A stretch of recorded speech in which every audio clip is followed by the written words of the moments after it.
I am sure sports. You know me there. I'm coach to coach representing. I mean, I say this is Writers representing for Omar. You don't know, come get the sports over here from near and far. Boy. Me say I am sure sports, one thing me sure about. When me say sure, that me not doubt. Come get your sports, get it over here. Come subscribe, repost and share. I am sure sports, one thing me sure about. When me say sure, that me not doubt. Come get your sports, get it over here. Come subscribe, repost and share. If me not sure, that me not say it. Know who score, that me not say it. Never know no game play, that me not say it. If me never see no game, me no know who play. For your sports news, better come over here so. For your soccer news, then come over here so. If you don't love sports, still come over here so. For the day done, you are gonna love over here so.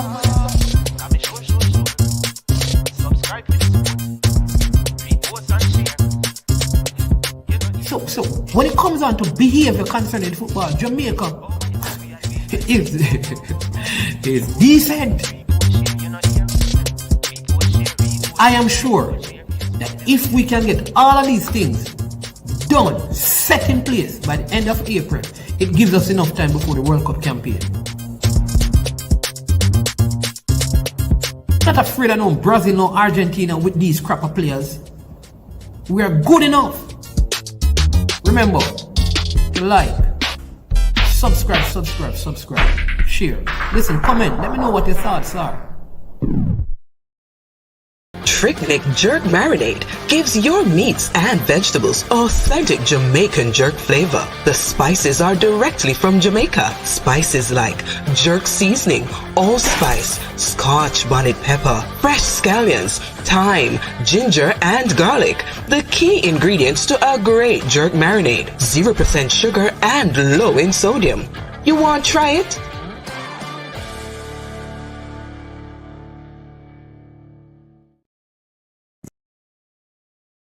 Made up of 18 Jamaican herbs and spices. Add delicious, bold flavor to your next grilling experience. Flavoring sauce, a marinade, basting, condiment, or topping. Trick Nick Jerk Barbecue Sauce.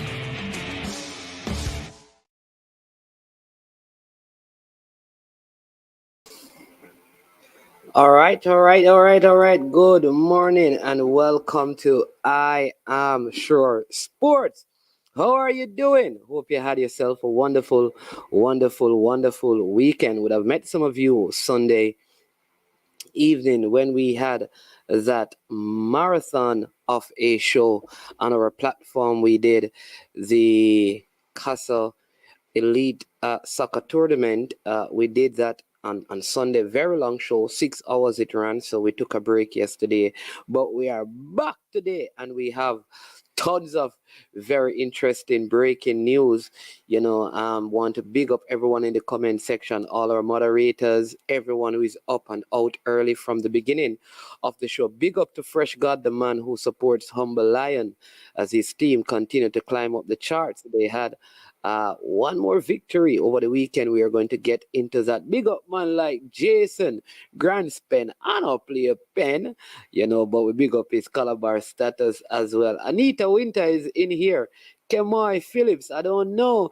Kemoy, I hear that there is some things going on down by Chapelton. You may want to go down there, but big up the baller, Kemoy Phillips. Man like Unseen Sports TV and Man of Steel up and running, up and gunning. All right. You want the good news first? Listen, behold, I bring you tidings of great joy. So don't worry. But listen, here's what you have to do for me, right? Please, we're going to have some guests on throughout the show. We're going to talk about Dujan Whisper Richards, and we're hoping to get his father on because there are some things that we think needs to be cleared up and sorted out. We're going to do that for you today. All right. And we're hoping to see if we can get someone from Chapelton Maroons as well. That is part of the plan for the show today. And we have some news and information about Kasafa that we're going to have to speak to as well. So it should be an interesting show today. All right. Recently, I hinted, on Sunday, I hinted about something for those of you who are out there, right? All right. So let me just give you that, right? Okay. Come on here. Big up Ice King TV. Yo, the names are so creative, says Chapelton Maroons at Idiot Side, Portmore and Humble Lion Street. Well, I have some news about Portmore that is not going to be pretty for the Portmore fans. Listen, there's going to be problems in the football, but training behind closed door for a while. But I'll be back on the pitch very soon. Sunday for sure. All right, blessings. Hold up. You understand me? Man in his man, talk about and leave the Chapelton Maroon. JFF Party Shop. Man in his man, talk about whisper and leave the Chapelton. Big up. No, we have to give the people information. Planeta 41. But the names are very creative. But first and foremost, we have to give thanks for life. And so I want to encourage you to pause and take a little time. You understand me? To just say thank you, Almighty God, for life. Thank you, Creator, for life. I'm happy that I'm alive today, that I'm living. Like I said, I presently spending time in a place where accidents are a commonplace, right? And my life is preserved by the Most High God who keeps me. So my kids go out to school and they come back home. You understand me? My wife travels as well. She drives, and when she's here and up and down, and she's safe. You understand me? So we give thanks for life, and I want all of you to just pause and just give thanks for life. Because we didn't have to be here, but the Almighty God has preserved and kept us. And before we even discuss, those are sides of the football thing, we have to give thanks that we have breath in our lungs. You understand me? Courtesy of the Most High God, who gives us new mercies every morning. All right? You don't know. We have to do that. We have to do that. And I encourage you today. You understand me? One of my mantra in life is to seek to add value to people's life. And so I want to encourage you as well to do everything. Find a way daily to add value to people's life. Make people's life better. Your son, your daughter, your spouse, your mother, your father, brother, sister, aunt, uncles. Find a way to make people's life better. Add value to their life. Don't just be a taker, but be a giver. You understand me? Because it's more blessed to give than it is to receive. All right? Now, I think a lot of you have some information on the Chapelton Maroon situation. I'm going to further explain that. But let me just highlight a couple of things for you. All right? Chris Williams, we did an interview with him some time ago where he did indicate that he believes the best option for the league is to have it at 10 teams. And his plan really is to have those 10 teams be the 10 teams basically in the league for a very long period of time. But that is problematic because based on how FIFA works, is that there has to be a system of promotion and demotion. The USA many people use, but the USA and Australia are the only nations that have what you call franchise system where there's no relegation. But because FIFA operates on what they call sporting merit, relegation and promotion is necessary. So I think it's a good idea to have 10 teams in the league for financial stability. But there must be relegation and promotion. You can't have a country with 14 parishes, though it's a small footballing population, but only 10 teams play in the nation's, only 10 teams are allowed to play in the nation top tier of football, which is the only one that has any sort of financial benefit. What that would mean is that, and believe me, and many of you don't believe it, but it will kill football at the lower levels. Right now, listen, I'm in a parish where even my team is supposed to be in a competition. They want me to put back my team in a competition. So let me give you an example. Before the pandemic, I played in a competition that I would spend millions per season, 2 million or close to 2 million per season, and the winning purse for first place maximum was 150,000. And you don't have a gate receipt because the gate is operated by the Parish Association to sustain all the teams. So you have to find sponsors. So I want you to understand that in the context of Jamaica's football, the truth is it's well-thinking Jamaican who want to help their community that put money into it. So I know some of you are going to say, well, if you don't have the money, you shouldn't be in it. But if everyone thought that way, no football would be played in Jamaica, because most people don't make a profit from out of football. Mr. Peter Gould will tell you that he has not made any profits from Mount Pleasant since he has operated Mount Pleasant.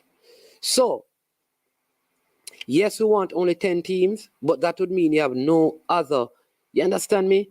You have no other competition going on, which would not help the football. You know, you'd have 300 people alone in your nation at the professional level playing football. 330 teams registering 10 people because nobody else could go in there. So other people would feel, well, if I'm not playing in one of those clubs, why should I play?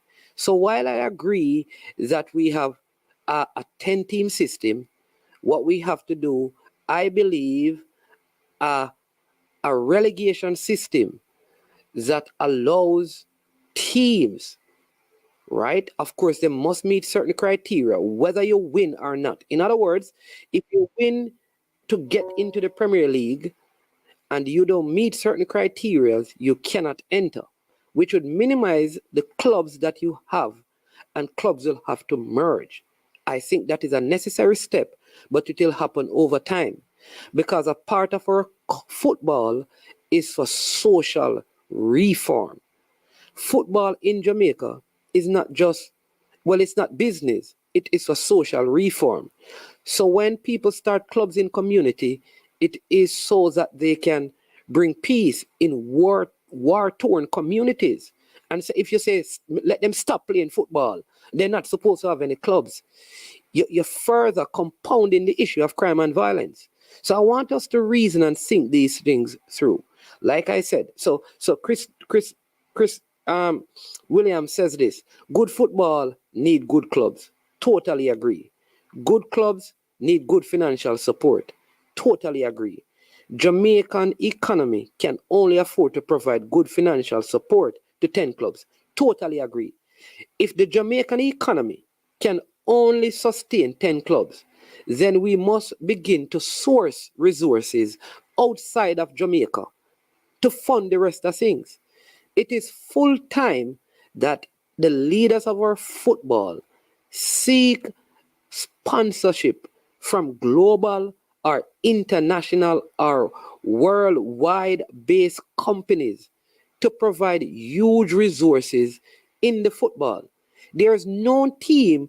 Listen, here's how I see it. To the Premier League expenditure per club is a minimum of 14 million Jamaican dollars per year. Now, for the people in the States, that's monkey money. You know? That's little bit of money if you live in the States. But for a person to spend $14 million, and when you win the JPL, you get a maximum of $2 million.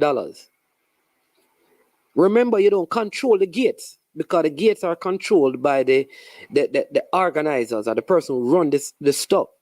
The sponsorship goes into one big pool, so it's not like you have sponsorship per se. So your expenditure is around $14 million. Say you get half of that in sponsorship, that's 7 million. The purse money and the TV rights, all of those things. When everything is done, you only get 2 million. So you're going to be at a deficit. So unless you're having players who are being sold regularly and that brings in income into your club, you're going to struggle and you're going to suffer. That is why some clubs can't pay the players, because players should not be getting minimum wage to play professional football. So we have to find a way of getting money. And I don't think if we had 10 clubs, it would be enough. Because even if there are 10 clubs, you're not going to get $10 million. And I think the only way at the highest level is going to make sense is if when a man wins the Premier League, he gets a minimum of 10 million Jamaican dollars at minimum. That is supposed to be the purse money, just for winning. No, purse money is not all, but that is supposed to, you get that because it's not like you're going on to the Champions League and those things to earn money. You have to be getting some money, loads of money, to make your club run effectively and efficiently as you sell players. Right? So while I agree that 10 teams, maybe we need to look at maybe finding a airline company, something that travels in and out of Jamaica who can put in millions into the football at that level and then say, okay, now we can give first place 10 million, second place 7 million, third place 5 million, fourth place, and every other team get $1 million, whatever, even the relegated teams. When a team is coming into the league, just like in the EPL, you must win that and be given money. So when you're coming into the league, you should come in getting $3 million minimum. That's how we're going to create it sustainable. And our economy don't have the money to do that. Well, the people who have it, they're not going to give it into football. So here's what we must do. We have to go outside of Jamaica. So the plea from Christopher Williams is please, and this is a post from him. He says, please reduce the JPL to 10 clubs. 14 clubs is killing professional football. But I put it to you again, 10 clubs will kill it as well.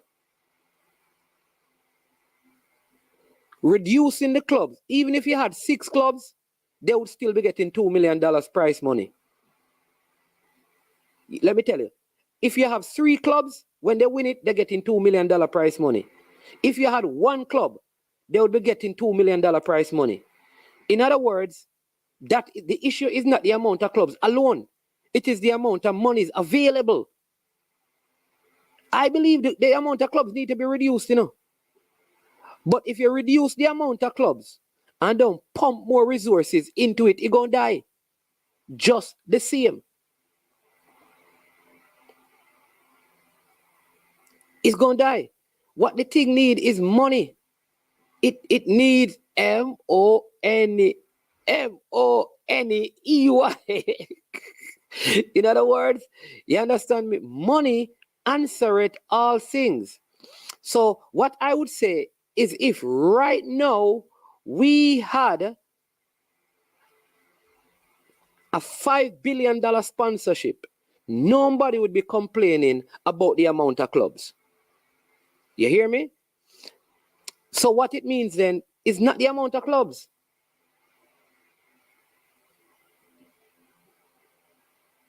And look at this, somebody just telling us, in order to get the 2 million, you must win both league and the knockout format. You see, you get less than $2 million. And that is part of the issue. How do we get the kind of financial investment in it to make it sustainable?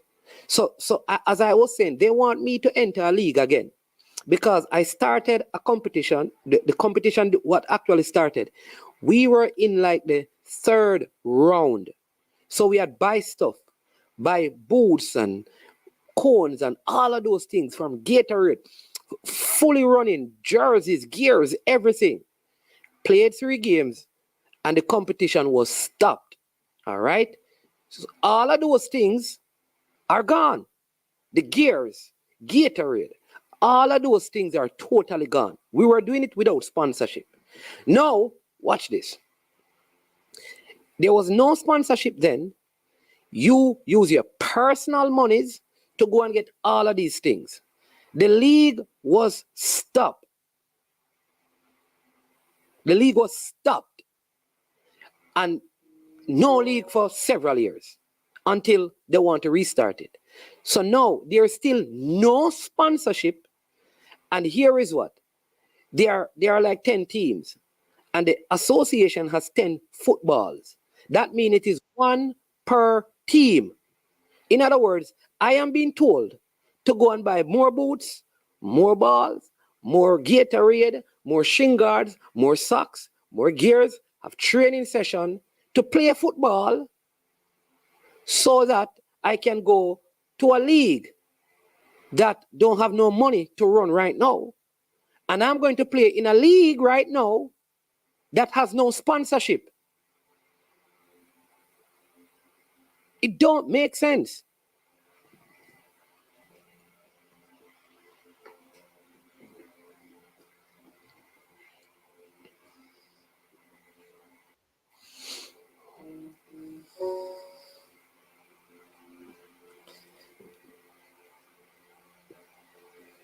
It doesn't make sense. I don't know if you understand me. The link is pinned.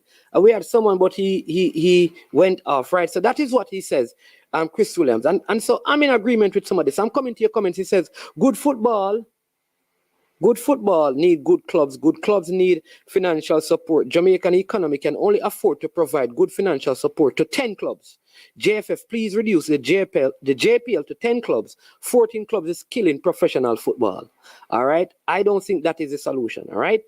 Now, I'm going to go a little further, but let me take some comments. I'm telling you. So I was doing it out of charity, because I did it because I wanted to help people. But when I think the pandemic has done, it caused people to shift their finances.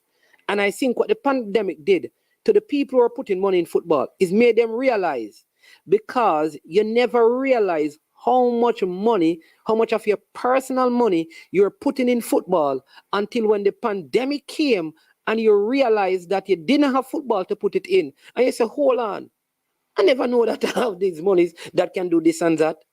So many people, having enjoyed certain things in the pandemic with the monies that would have been in football, have decided that, no, I am not going back into it. So unless there is huge investment, we are going to have problems. So let me take some of your comments. And then, like I said, the link is pinned. The lines are open. We're going to talk about point deductions for two teams that have brought them from way up the league to the bottom of the league. Well, to the lower end of to the foot of the league. Let's say that, right? All right. So I see a lot of things being said here. Blue Mountain says he has an idea. You can call in Blue Mountain with your idea. That's definitely not sustainable for any club. There you go. This one says, so management, how much money JPL give the clubs per month? That is dependent on several factors unseen. There is not a set amount that the clubs are getting presently. Yeah, man. Jason says here, management, they think, I'm telling you. But the fans believe it. The fans believe that people are supposed to operate clubs. It takes money. I don't think so. This one says, is this problem unique to Jamaica? The winner of the EPL this year will receive about 44 million. Compare that what is being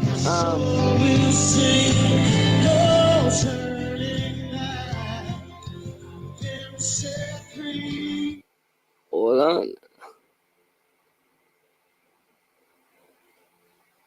Welcome to I Am Sure Sports. This is management.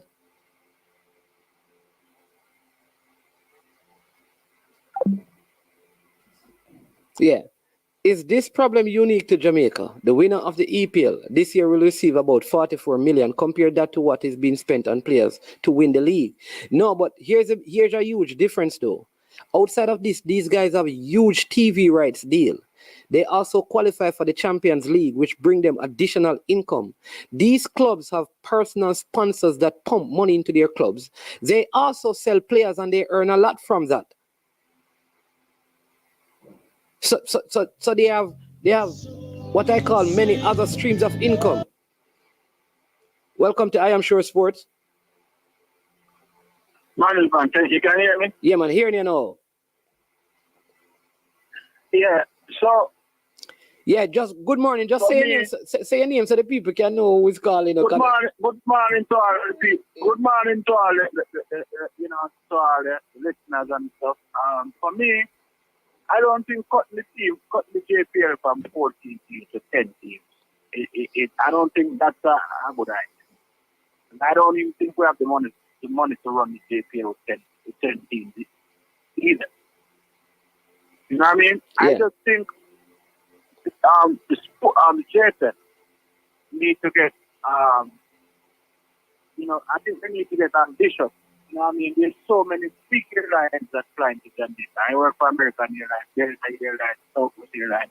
I think we need to start looking to those people and say, listen, you're making a lot of money from our country. And, you know, we need help. We're looking for sponsors and, you know, for our football league. Not in the way I'm saying it, but in a more professional manner. You know what I mean? And Yeah. I think a lot of those companies would put money into Jamaica. Yeah, I agree with you. I think we You need know to what I'm saying, probably, man? I think we need to have a more lucrative television deal, which means the product must be better. That's number one. So Yeah. the better the product is, the better and bigger the TV deal will be.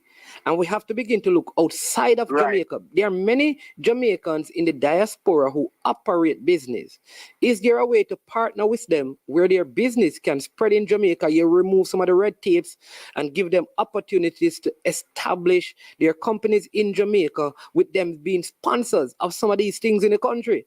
We have to become more creative in how we see this, Right. because less is not always best, you know. I think quality Right. No. is the best measure of anything. Is the quality good? Because having 10 teams don't mean that the quality will be better, any better. No.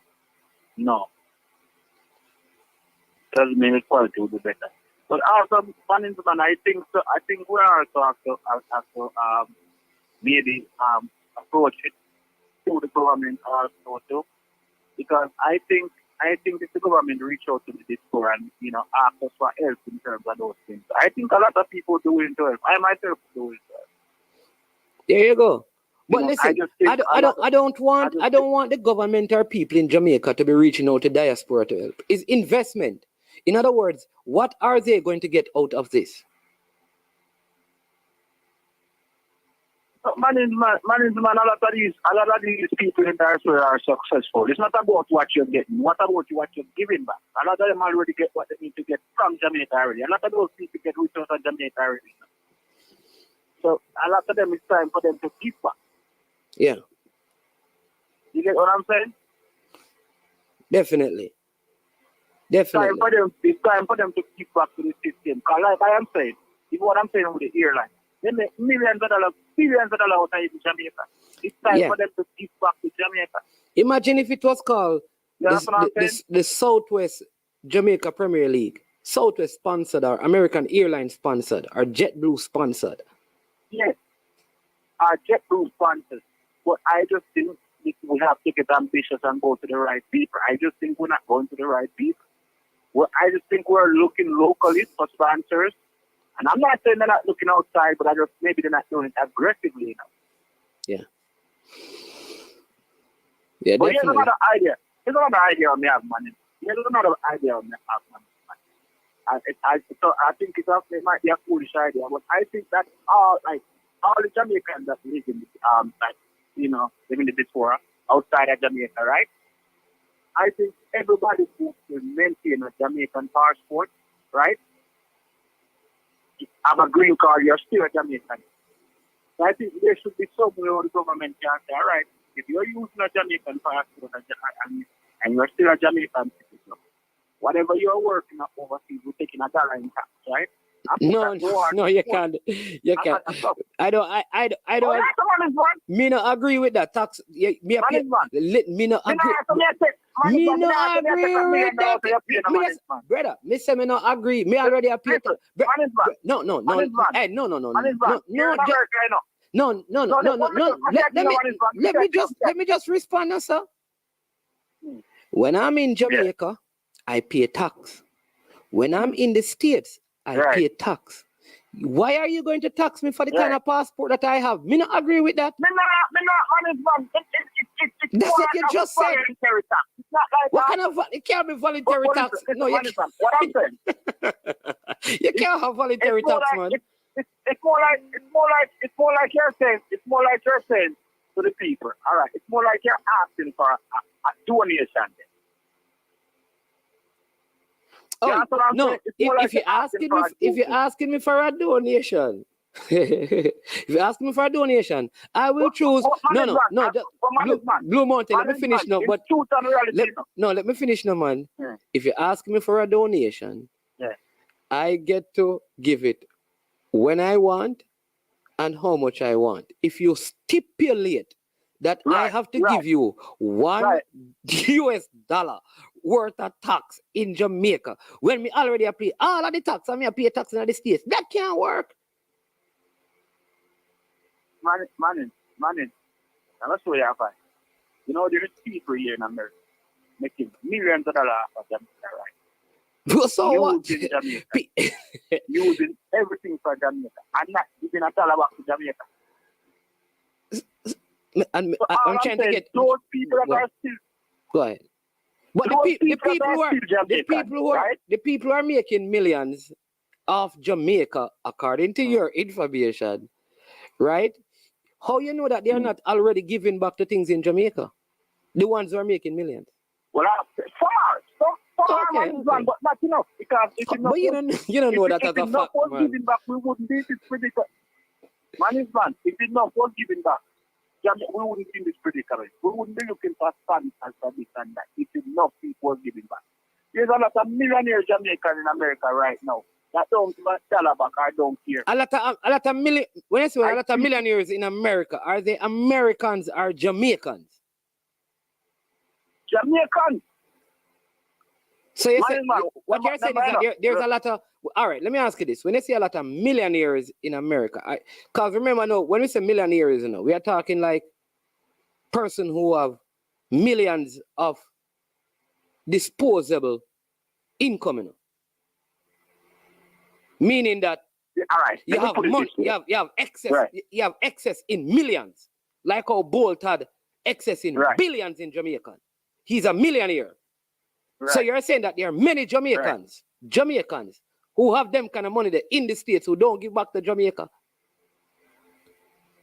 Not for them, man. Not for them. You know, no proof of that.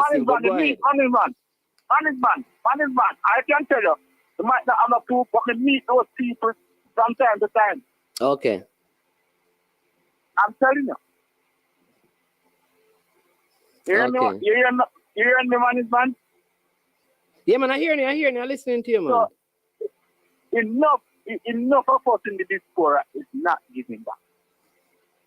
And we are using Grand Jamaica to make a lot, and we can give back a little more than we are giving back. Yeah, but it's and there are people here that...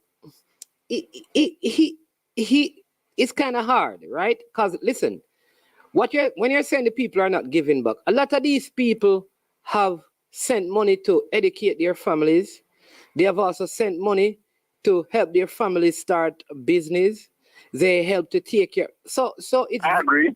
So it's very difficult to say they are not, because one of Jamaica's highest sources of revenue is from remittance. So it's very difficult to say they are not giving back enough. That's true. That is true. That is true. That is true. But money, like I am saying, here in the United States, when I go to pay my tax, if I want to pay $1 extra, I can put it in. So when me I say, No.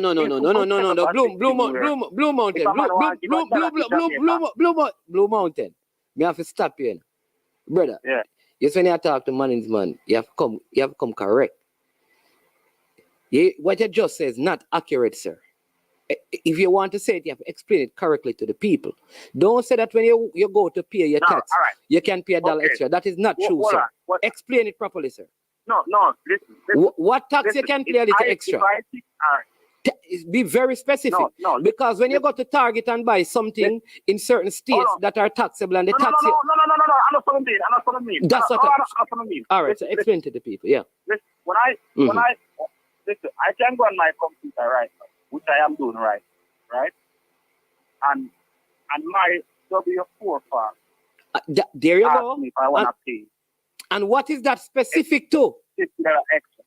But you still have other. That's just one. If we can set up a system. No, man. What I'm saying to you, though, that form is different, because when you're buying land in the States, whether you pay $100 or $2,000 extra, you still have to pay the land tax. Unless you're in Delaware, yeah, you still have to pay the land tax. When you go and buy something in a store, you still have to pay the tax on the goods. Even if you pay... No, I agree. Yeah, I agree, man. Yeah. I agree with what you're saying, man. But I am saying, there can be a system where if a man feel like then, all right, let's say I don't tax them. If a man feel like he want to donate $1 to sports or to education in Jamaica, there should be a system where we can look for. Okay, no man, we can understand that. Yeah, man, we can understand that. But somebody's asking to name three of the millionaires in the states that you think, you know, maybe they don't know them. You know, I'm top of me, but I've met them before, trust me. I've met people and tell me them are Jamaican and let me try it. Yeah, and the other thing is that, remember when you do that, in the states, a lot of people file tax returns, right? So you get back money. You get it back, don't it? Mm. So Blue Mountain, when you come to talk, you have to be legit. Because man is bad. It's man is bad. Let me tell you how America runs. Let me tell you how America runs. God have mercy. Go ahead. What are the money runs? Tell you how America runs. Some people, you see people like me? Yeah. Them tell me gonna make too much money to get back all taxes. Never put back up, they'll put all 5, 10 people to put ticket all back up money. You see that? Especially when they work out. Yeah. Well, you understand that. Yeah. I mean, depending on certain things, it affects that, right? But me know that there can be a system, just like how people set up GoFundMe the management. See? Yeah. Just like how people set up GoFundMe. Me know there's a system where the Diaspora can connect to the sporting fraternity in Jamaica and pump money in it. There can be a system set up. So Blue Mountain. To the Atala tomorrow. Which big team is in the era in Jamaica where you are from? See, well, White House is gone a long time. No, man, you must have a club. Manchester is close by you. Our boss. No, man, White House was the closest. What about boss? Our Baptist Alliance. Our York. Most of Portmore, man, because you know who you play to Portmore. You don't really use to follow Centre Man. No, but I'm talking about where the reason why I'm asking is that because I want to know if you, that club in your community, if you give back to them, if you send some football boots and you buy them a 6 ball sometime, or you know, you get some socks or you get some bibs for them and stuff like that. Well, we don't have a team here no more. Okay, I see what you mean. But I did tell you I want to start something. I did tell you I want to start back something because there was a lot of ball playing when I was there. Okay. So, back then on my material you like you and Nelson. Yeah, man. Then you know that start a team and call it the Blue Mountain FC, man. Nah, I don't mind my pride living. But you hear what you just said? That the same thing with the other people in the diaspora. You have to send money. Them not there, Jamaica. No find them. Man is for me collaboration, you know. And this is not so long ago. Me collaboration and me have proof. Me collaboration and me celebrating say. This is not what I'm not. No, sorry. I might just put a comment in the comment section about you. What on the laugh. Me call you. Me call my virgin man. See? Yeah. You hear me? Yeah, man. I'm say more send them some tips. More send them some ball. And you take up at the youth them. Man said them are youth, him not deal with them. So okay, that's what you mean. And for my and me, trust me, because me love football and all them in a habit, me always willing to put $1 in it. Okay. You see me I say? All them in a habit, me willing to put $1 in it. You see it? All right. Well, football and music, I'm too love. Football a third to me. Yeah. I might love them there. All right. I hear your idea. I mean, I'm not going to knock it, but you know, it starts with the small stuff. You see what you're saying is what I did. When I came and I wanted to do this, many people said it couldn't work, it can't work and stuff. And I still went ahead and did it because I wanted to help people. Nobody wanted to take it up, so I took it up. I had to come and do it myself. And then, you know, so maybe I can do that. You understand me? I not give up. Yeah, man. I not give up. I just work out. I have to look more money and then, yeah. I want people to money them come and go. And people to money them come and go. Yeah, man. All right. The line is breaking up a little bit, you know, so we're going to see if we can run and get somebody else. But thanks for the call as usual, man. Yeah, man. Go and get somebody else from that. Because yourself and big up all our listeners. Yeah, man. All right, then. Cool Blue Mountain. Yeah. All right, so people, let me just say to you, let me just give you just one bit of the breaking news, and then we get back to some of this discussion. That Portmore United have a protest was lodged against Portmore United, and they are about to be deducted 8 points. They are presently on 15. So if those 8 points are deducted after the disciplinary meeting, they will go down to 7. This is because Shakwan Satchel played for a team, I think Waterhouse, and because he's an amateur, he played for Portmore, but he was not transferred. This is information that I got from my sources. So he played in some games recently, and so he was not eligible to play. Therefore, they are supposed to lose the points, I think, against Waterhouse, Falklands, and 2 other teams. So they are going to be deducted 8 points if that goes through. And what the rule is that even if you're an amateur, yeah, you can go to a club, but you need a transfer. There is no fee, but you have to be transferred. And then remember, Waterhouse is in Casafa and Portmore is in St. Catherine. So you have to get a transfer out of the parish. And so that was not done from my understanding. And so Portmore United, who are now on 15 points, would lose 8 points. I understand that, well, the player played for Waterhouse at 14, the player is like 17, 18 now. But remember, because you played for the club, you still need a transfer paper. A transfer don't mean that you pay any fee for the player, but you have to be transferred from one club to the other. You can't just get up and go and play for the club. For you to be registered, you need to be transferred, right? So yeah. So that is, and this is the problem with amateur players. When you talk to them many times, them say, no, me never play for no team. Me never play for nobody, which is a problem, right? Yeah, Falkland picking up some points, indeed, Jason. So I don't know how the clubs make these things happen. A club like Portmore, which is one of the more established clubs. All right, we have Brian. Brian, welcome to the show. Yeah, mornings. Yeah, did you hear the breaking news? Are you new of the breaking news? You know that a little bird whispered it in my surroundings recently. But you can't lose 8 points, man. If me recall 14 near, you can't lose 8 points. Yeah. Or you lose 8 points. If you play an ineligible player, your team will get 3 points and 3 goals. So you can't be 8. It has to be 9 or 6 or 12 or 3. It can't be an even number. Yeah, but what if you lost a game in that?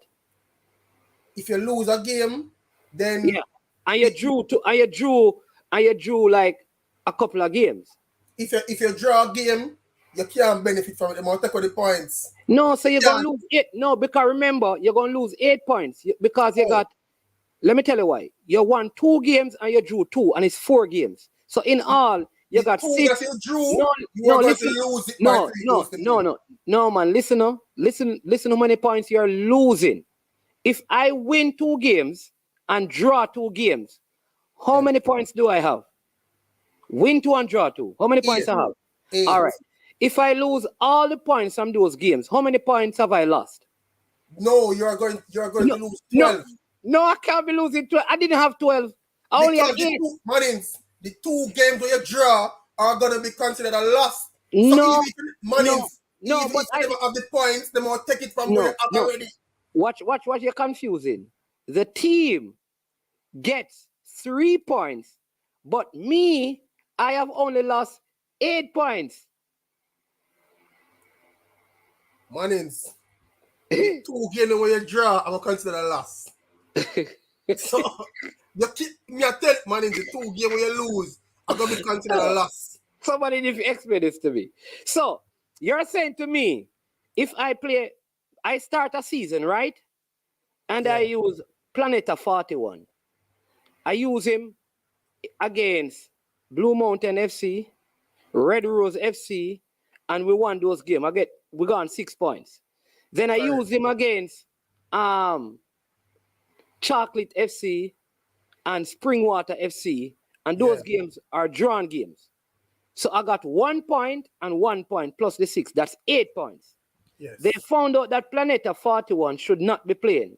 So they say, Planeta 41, because you played, the team is going to lose the points that they gain from those games. The only point that I gained was for 2 wins and 2 draws. So at 8 points, I lose. I not lose 12 points. But all right, so the team where you draw with, what am I going to do? Just stay with the draw? No, listen. So the team gained 3 points, but I've only lost 8. Hold on. We have the leader calling. Maybe the leader can help us. The man is right. He's right. Because, let me tell you, let me give you the scenario. Once you use an ineligible player, right? Yes. You are going to be docked 3. So if you won the match, you lose a point. If you drew the match, you are now going to lose 3 points. You cannot lose what 1. You don't have. No, man. Let me show you what would happen now. In a case like that, listen. What would have now is a minus.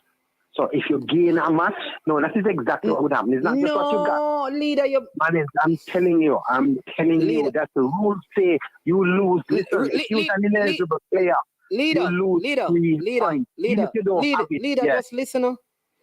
If you're losing, watch this, you are credited with a loss. But the amount of points that you lose is not 3. You have to lose 3. No, Lord of mercy. Leader, the team, just leader, no leader. The team that will get, say, Blue Mountain gets 3 points. Man, get what you said. It's so logical, but I don't know if I'm right still. But what makes sense now. Leader, the team will get 3 points. I did not have 3. I know. So just listen to me. So how much did I lose? I didn't lose 3. We have had this. Hold on. Let me use an example. Hold on. Let me use an example. So let's use one game. English championship. When Derby started a match. Leader. Hold on. No, leader. We're going to just use one game. In the first game that I played. One game. The first game that I played. All right? Just one game. The first game that I played, I won. Hold on, man. I won the game and I got 3 points. All right? They found out that I used a player that should not have played. How many points have I lost? 3. All right, hold on. All right. So the next season, the first game that I played, the first game that I played, I use a next player who should not play. Hold on. All right. Watch this. So I get 1 point. And the other team, hold on, man. The other team get 1 point. They go to the appeal. And I lose the points I have. Do I now have -2 or do I have 0? You have minus madness. Madness here, talk. Me not have no minus. No, minus. Zero. Hold on, let me tell you it is credited as a loss. Hold on, no, it hold is on. credited as a loss. Me not have no -2. No. Goal difference. I have minus whatever goal. Not points. I'll give you an actual example. I'll give you an actual example. When Derby County was docked points before they even played. Remember there at the deficit before, No. So here's what happened with Derby. The points did not go to teams. That's a different case. It did not which is the same thing with Chapelton Maroons though. It did not go to teams. It was deducted. Chapelton Maroons is different. They are being docked. Points. They have been points. Listen, leader. The Chapelton Maroons, the teams are getting points. With Derby, the points were taken from them. So say they had. Hold on. Chapelton Maroons, it's 6 points they're losing now. It's 1 match. They had a problem. No, Leader. It is 4. 4 matches. No. Hold on, we're talking about Chapelton right now. Oh, no, man. Hold on, leader. Excuse me, leader, man. You can't find different. Hold on, leader. Hold on, Mannings. Hold on, I'm going to quote something for you. No, hold on. Leader, look for the quote first. Leader, look for the quote. Mannings, let me get to understand what you say. Because me hear what you saying the Mannings, and when me think about it, me think say what you are saying can be true, you know, because you are saying that the team, you are saying that if we draw a game and we would both get 1 point, you are saying that if I use an ineligible player, you will be credited with 3 points and I will not get the 1 point.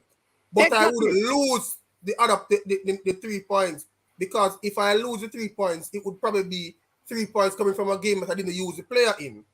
Which was illegal. Exactly. And, yeah, it can make sense, but so listen, people. I am saying to you, listen. Hold on, leader. You're correct. Yeah. You're going to lose the point that you got. There you go. You lose the point that you got. So people listen. But the other team is going to gain more than that. They're going to gain extra, right? Hard. People listen. No, hold on, leader. Yeah, because don't move. I want to talk to the people in the comment section. Listen, people. The team gets 3 points, you know. But because I did not win the game, I drew the game. From the game, I did not get 3 points. I only got 1. So I can only lose 1 point because that's what I got. The team gets 3, but I only lose 1 point. Understand that? Because if I lost 3 points, then I would have -2. Hold on now, Manning. Let me just show you an actual situation. Now, something else that is happening here now also. Right? Because you mentioned Chapelton. Now listen here now. I mentioned Chapelton. Me not read Chapelton yet, man. You want to talk about Chapelton? You go ahead. Because, well, following their 200,000 on a fine and 6 points deduction. Yes. So they lose 3 to Mount Pleasant, and then they take away 3 more. So that is how that goes. That is the actual thing that has happened. No, so Chapelton Maroons, all right? Chapelton Maroons did not lose 3 points against Mount Pleasant. They did not lose 3 points. Awarded to Mount Pleasant. It was awarded, man. Come on, man. Okay, they were awarded. 6 points separate from that. And they are losing 6 points separate from that. So they are now on 2 points. Oh, hold on there. So you're saying that they're losing 6 points. Right. And the game against Mount Pleasant is considered a loss. Okay. So it's 6 minus 8, and they're on 2 now. Okay, and remember the Chapelton case. No team gets the points. Right. Nobody gets that. They're just being punished. Exactly. Which is what happened with Derby. Yes. Which is what happened with Juve. Yeah, man. That is actually, because nobody gets those points. Nobody gets the points. Yeah. Nobody gets them. You're correct on that. Yeah, man. Okay, then, man. Okay. But the people that understanding. So listen, people. Let me say it again. The actual team that you use the player against, they are going to get 3 now. But the only way you can't lose what you didn't have. That's true. They're not going to lose. And they're not losing what they didn't have. So what did they gain from the game? They gained a point. No. So they lose the point. They now lose the game, you know. So the point that they gained for the draw, they have lost it. That is what they have lost. They have lost 1 point. But the other team gains more. Exactly. That is they're not just their point, but they get a total win. They get 2 extra points. Yeah, but what do you think? What do you think about that, Brian? With the Sacco and Satchel thing? Because he was 14. No, this is the rules. No, it's not wrong with that. That's the rules. Everybody knows the rules, and it's Look here, Portmore should never have caught Portmore. I don't know how it caught them, because that, from what I understand too, when it was found out, they were trying to correct it at the back end, and I think that probably raised red flags and made other people aware of it. They tried to correct it when it was too late. I don't understand how that happened, because that's not Portmore. That's what I'm saying. Brian, what do you think? You think because the player was 14, it should have been like I don't know. You have to get a transfer. Manning, once a player, this is one thing I know straight through. Once a player is moving, right, you have to deal with certain administrative function. This is not a corner league. You must, once they're moving inter-parish, inside the parish, you have certain things to be done. When they're moving outside of the parish, you have to get the transfer at Casafa, and then you have to make sure that it is taken to over by St. Catherine also. It has to be done. If it's not done, the player is not transferred. You understand? It's not. Okay? So let me show you what the process would be, is that they would go get the transfer signed by Waterhouse Club. After they get it signed by Waterhouse Club, right? Then now they are going to have to make sure to carry it to the St. Catherine FA, right? That has to be done. If it's not done, all of those things are not done, the player is not fully transferred. And there's a small administrative fee that doesn't go to any club, by the way. It's like I think it was 45,000 last time I remember. That goes to the that there's administrative fee. No. Which one are the rules? What I want no, to know. leader. The administrative fee wouldn't come in. The 45,000 wouldn't even come in. Leader, all right, now listen, leader, because Brian has to say something because he's abreast of this as well. Because I want to know, like, is this actually in the rule book, the competition's rule book, Brian, and then you can address leader. Leader, hold on, man, I make Brian. Go ahead, Brian. Yeah, leader. So, I go the player is free. Them not paying an administrative fee. That's so true.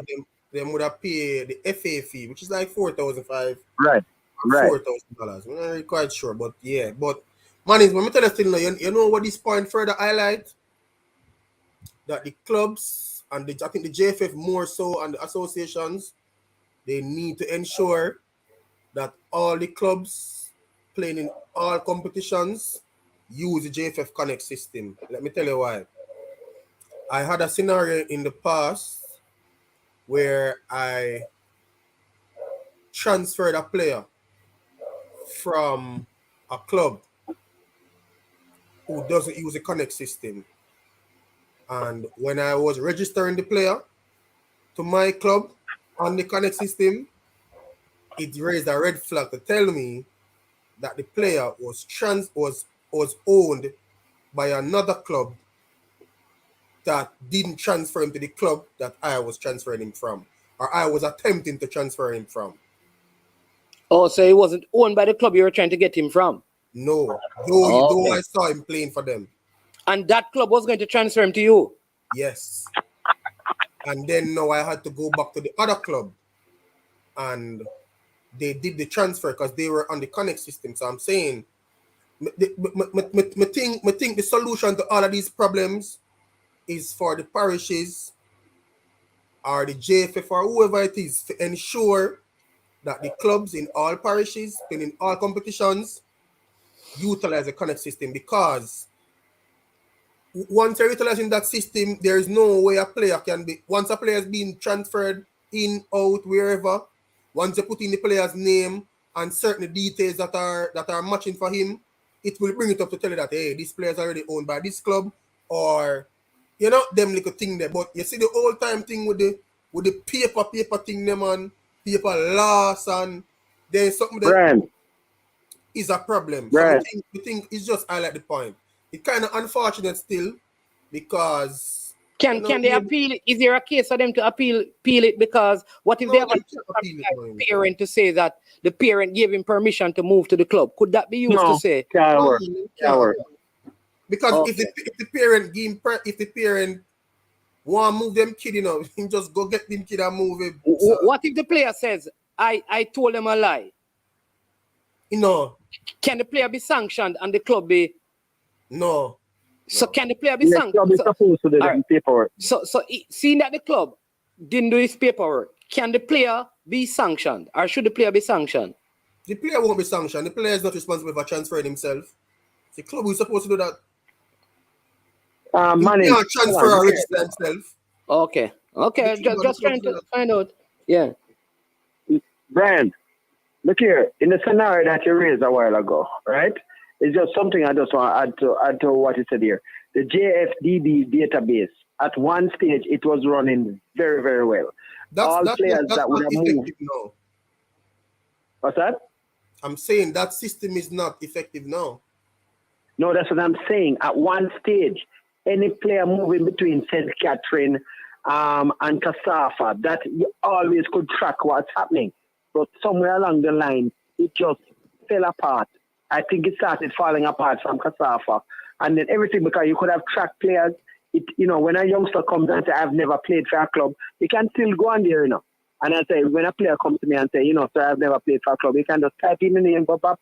The player comes up and say, hold on, really? You never play for Man FC? So I see your picture here and you can bring it up. So it still don't have some usage, but they need to get that back up so that when players come and they tell you it's foolishness that they have never played. Sometimes they have never played enough, but they would be registered because I've seen that. Players, because clubs will get the player, register them, and they actually never play. So when a player will tell you, say, boy, sir, I never play for that club, but they're registered. Yeah, but Brian just gave the solution. Everybody on the Connect system, and if you're on it, then you will know. The thing would come up. But let me help one because he's asking. So Portmore will be losing 8 points because they use Sakwan Satchel, I think his name is, who actually played for Waterhouse. And no, I don't know because the only club that would probably have this information would have been Waterhouse, obviously, and the player played against Waterhouse. So I am supposing, I can't say categorically, but I would want to believe that they are one of the clubs that brought up the issue against Portmore, which is very strange to me because Portmore is one of the more established clubs, and I think they would know the rules. But let's just messed up. Yeah, but let's move to the issue of the Chapelton Maroons. Now, from my reports, I'm hoping to get somebody from the club. I've reached out to them. All right. Yeah. So my understanding is that there were several players registered at the club. The coach actually said the players were not good enough, and it was a waste of time to pay them money and release several of the professional players in a hope to play more of the amateur players. All right? So now when the amateur players left, the club was left to bare bones. Now, right? I have a next call. Leader, I have a call coming in. You can join the stream. Yeah, send the link to me now. The link is pinned, so I can accept a couple more calls. It is pinned, so you can go on the link. All right? Yeah, man. Thanks. Yeah. So let me read a couple of things, people, because now Chapelton Maroons is actually disputing some of this, right? They are disputing some of it. What are they disputing? Let me tell you what Chapelton Maroons are saying. And then you can all tell me this. Following their 200,000 fine and 6 points deduction from failing to show up for the Jamaica Premier League game against Mount Pleasant Academy on Sunday, which was a home game for Chapelton, Chapelton Maroons are crying foul following the latest developments. Assistant coach Nigel Stewart said he was surprised to hear that the team had been sanctioned, as the Clarendon-based club said they sent an email at 11:59. Let me just take this call and come back to that. Welcome to I Am Sure Sports. Good morning. Hi, good morning. Yeah, you're live on I Am Sure Sports. Yes, so really the registration of the players. So the player, all the player gets on the match sheet. Where they get that match sheet from? So it wasn't registered with the JPL or wherever they register from. Because they can't add the name to the match sheet like that. No, it is the clubs who register the players, you know. So say, yeah, I understand. But they don't get a match sheet from JFF that comes down with name. No. Players. No. What you get is you get a blank sheet and you, the club, put in the names. Because you have your registration, you know. Because remember, there is a what you call a JFF Connect. So at all times, remember you can register so the player is registered with the new club. It is just that he was not transferred from the last club. No, I understand that, but well, I'm not in Jamaica now, but where I'm is now, you get the match sheet printout, so you cannot add any name to the match sheet. Match sheet come down with the squad on it, and you pick starting, sub, Yeah, all man. of that. And So, that is what I'm saying to you, that their match sheet, according to you, would have the name because the player is registered as part of the club. yeah, but so then they're as part of the club, so that it shouldn't have been registered then. Because if you register at another club, you should be registered with two clubs. Right. So it's not only Portmore fault, but also the other administrative fault. No, it can't be the administrative. No, it can't be the JFF fault, man. Come on. So well, I'm just saying, not JFF. The other. Yeah. No, it can't. No, because what happened? Remember, this player now. This is 3 years, because he played for the club at 14 as a minor, right? Yeah. In 3 years' time, he goes to a next club because he's still a schoolboy. They probably ask him, "Have you ever played for no club?" He probably say no, and they say, "Okay, you are free," and they register him. That would not be on anything. Yeah, what? Go ahead. I understand that, but it don't ratify by anyone up in the PF. Well, them call the commission that runs there. They should have, once it comes there, somebody has to go through to realize that okay, this player already been registered. No, like how? No, Mannings, he's correct, but here was the problem. He's correct, but here was the problem. The system wasn't there around that time to capture the players' information. So you may very well have players who played for clubs. Only the club. So that means that any player could come in and just say, I didn't play. So somebody up to there to say, okay, no, you have to stop here. This player, after you play one game, this player already registered already, No, but all right. So according to what Brian is saying is that there is what you call the JFF Connect system now. All right. I know about that system now, but remember, we were talking about 2000. We were talking about when he was 40, 3 years ago. 3 years ago, yeah. Or 4 years ago, yeah. So but he's still on the books of Waterhouse. All right. So it's just watch this. No. So watch this now. So say I come to New York, and you have a club, and I say, I want to play, and you say, have you ever played any football in the States? Because I played when I was 15. I said, no, sir. You register me. Would anything come up to say that I have played anywhere? Yeah, but as soon as I send your name to the competition committee, they should because they have to clear all these players to make sure that they can play. I don't know that the competitions. Remember, you're registered. Who else organize the competition that they make everybody? Here's why I'm saying that. This happens in Issa schoolboy football, where players get registered and they find out the player should not have played. It happened in champs because the administrators of the competition will clear the player from you, register them, because as far as they are concerned, the information that you are presenting to them is legitimate. It is up to you to go and now check. Mm-hmm. The club have to go and check, because you understand me? The people who run the competition is not there to say to you, you know that this player played last year for that club, because they are going to assume that you have done all due diligence, because you're supposed to before you register the player. So if you don't have somebody out there to say it, then you just go through just because either maybe allegedly someone from Waterhouse say that, hey, this player played for us, and he didn't transfer it. But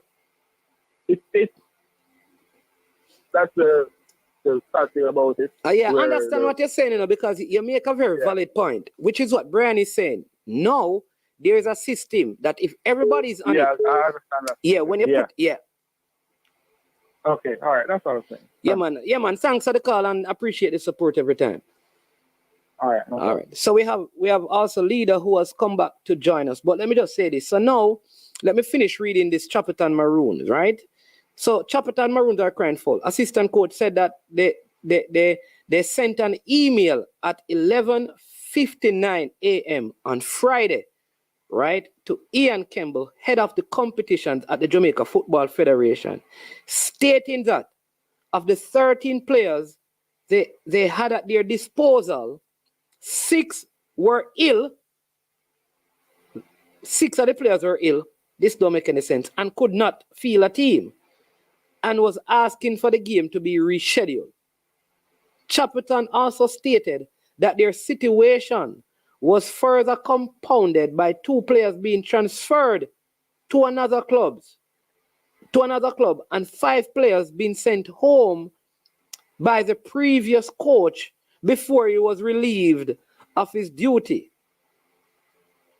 Like, they also outlined that 9 players had refused to play or have stopped playing since the coach's dismissal, and 1 player was away with the all-schoolboys team. The JFF then responded to the email at 12:37 p.m. on Saturday, stating that the club had 30 players registered and failure to honor their fixture would result in the game being awarded to the opposing team and the relevant sanctions applied to Chapelton Maroons FC.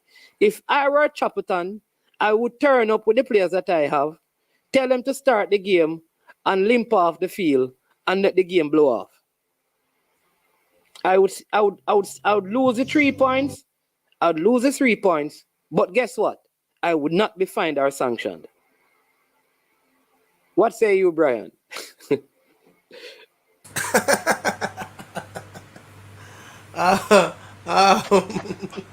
Excellent idea. Brilliant point. It's my home ground. I walk over to the field, get the 8 players dressed, and say, listen, so when the game starts, just go down with an injury, walk off the field. You will still only lose 3 points, 3 goals. But this 200,000, we will not be fined.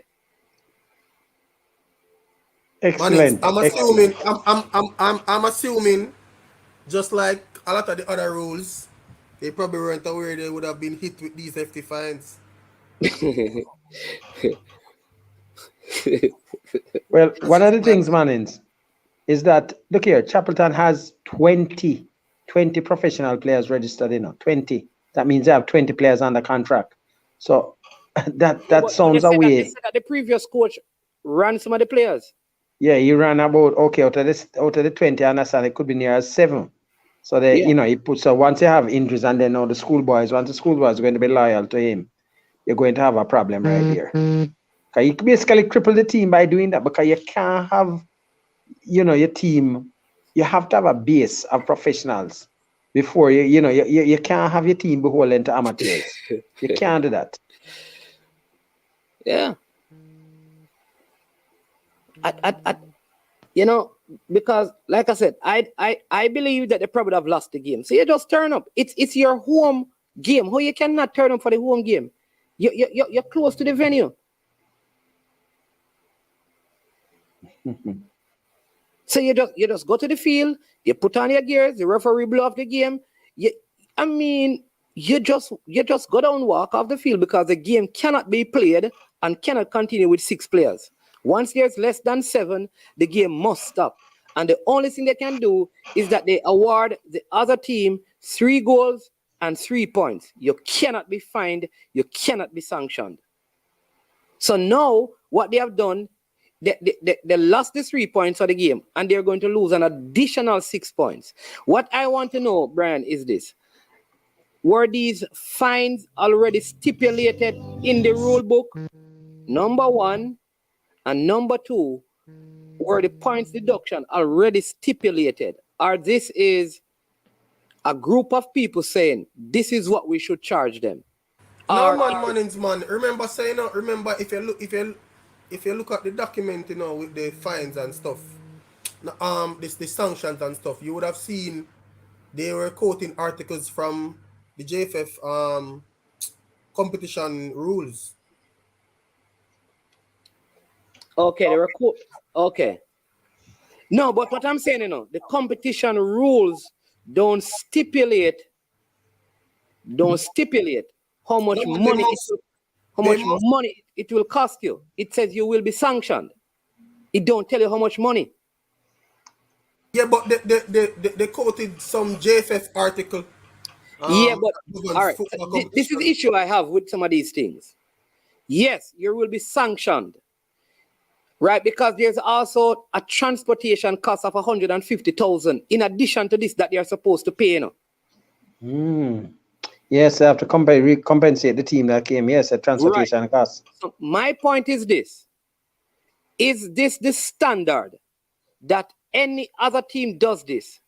This is the same amount of money. Or is it that once they have that meeting, a group of persons in a disciplinary committee. No, that cannot happen, Mannings. That cannot happen. So you're saying it is written in the book that the actual charge for something like this is 200,000? Because I don't see that in the rule. I say there will be a sanction, and there's no ceiling, and there's no foundation to the amount. So it could be $1 million next time. Well, that's a fact. I get what you're saying, but to be honest, I've been at one of those meetings before. Not for this, but I've accompanied players to disciplinary meeting before. Well, I think 2 or 3 times. And when they hand down the ruling, they usually send you an email, and it sort of quotes they call it now, the rule as outlined by the JFF or the competition committee or something to that effect. So, I put it to you, Brian. If this were Mount Pleasant, they would charge them more money. I don't believe that. You know why I said that? All right. So I think, especially I think the second fine where they said to compensate for travels, that is standard. I think that's around about what you would get from the PFJL to because travel that distance. That is why I quoted the transportation, because I believe the transportation cost is standard. Yeah, that's what you would get for like an out of town travel to that distance. But what is not? I think the PFJL now would be saying that they are not going to absorb that cost. No, fine. They would have incurred a loss. Fine, I am cool with that. But what I am suggesting to you is that where there is no monetary value, you have nothing as a club manager. Because you'd want me to believe that Chapelton had a rule book with this in it, stating that if they do this, it's going to cost plus transportation. Mannings, but Mannings is the same club of the same rule. Let's say 5 amateurs per match day. Come out and a complaint say the rule bias against them. Mannings, is there a problem with the Chapelton Maroons? Who's the manager? Who's the current manager? Yeah, Brian. Hello? Yeah, man. No, what I'm saying, I understand that the current manager is actually supposed to be a player. The player/manager is actually doing the affairs, because he was even the person that dismissed Lenny as a player. I don't know if you're aware of that. I don't know who dismissed Lenny, but I know that the person who does management stuff for them is a player. I don't know if he dismissed Lenny. Yeah, man, he did. Well, he sent it on behalf of the management, whatever. So he's a person. So that's what I'm saying. It's obvious that they have bigger problems there, right? So that is basically one of the facts that are there, right? It's Ronaldo Christian, right? The captain of the team. He's the person that is acting as the manager. And that is why I think that they have a problem, because the management, I don't know how capable he is a manager in the situation here. And I think that basically most of the problem that Chapelton has had, is management problems. That is where I'm seeing it, is managerial problems. I don't know what your take on it is. It's managerial, not so much a player problem, but managerial problems. Yeah, I would agree. But I think Mannings made a crucial point. I don't know the document that he's looking at, so I'm not sure what he's referencing. But it is my belief, I would really like to think that if they are being sanctioned and being fined a financial value, then there is something in writing that says this is the financial value for what? For or the financial punishment or fine for this sort of action. I would like to think that. But and I agree with Mannings that I think that this is almost an ad hoc thing, and depending on who had done the crime, the punishment might very well have been more, because when I am hearing this thing, even with the 6-point deduction, that is a little bit different. Then the fine, I don't know if all of these, because there's no way the club would have known that that is what would happen, because that 6-point deduction is almost going to kill them now, you know. But look at this. TikTok made a very good point. Why would Mount Pleasant need to get transportation costs if they get the points? This is a very big point. The match has been called. So why do you need to pay for transportation? Because meaning that the PLC are not going to stand the cost. That's what they're saying. No, but what I'm saying to you, but the game is not going to be replayed. This is a big point. The game is not. Mannings, hold on, Mannings. Because remember, you know, when the clubs travel to play games, see? Yes. They are reimbursed for their travels by the PFJL. Also, they may be saying that, you know, when a game is played, they earn revenue. No, if a game is not played, then it's likely that less people going to come. Oh, okay. And they would have already. That's a different thing, no.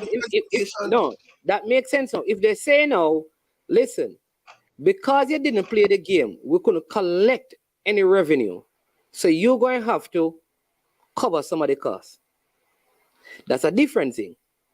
To say that they need to pay for the transportation because the game, remember, they forfeited the game, which means that the team that they were supposed to play did not travel in vain.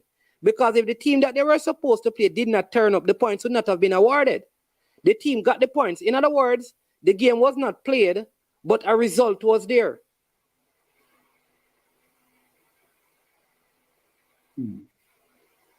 Well, Mannings, let me tell you, it's similar to what you said earlier.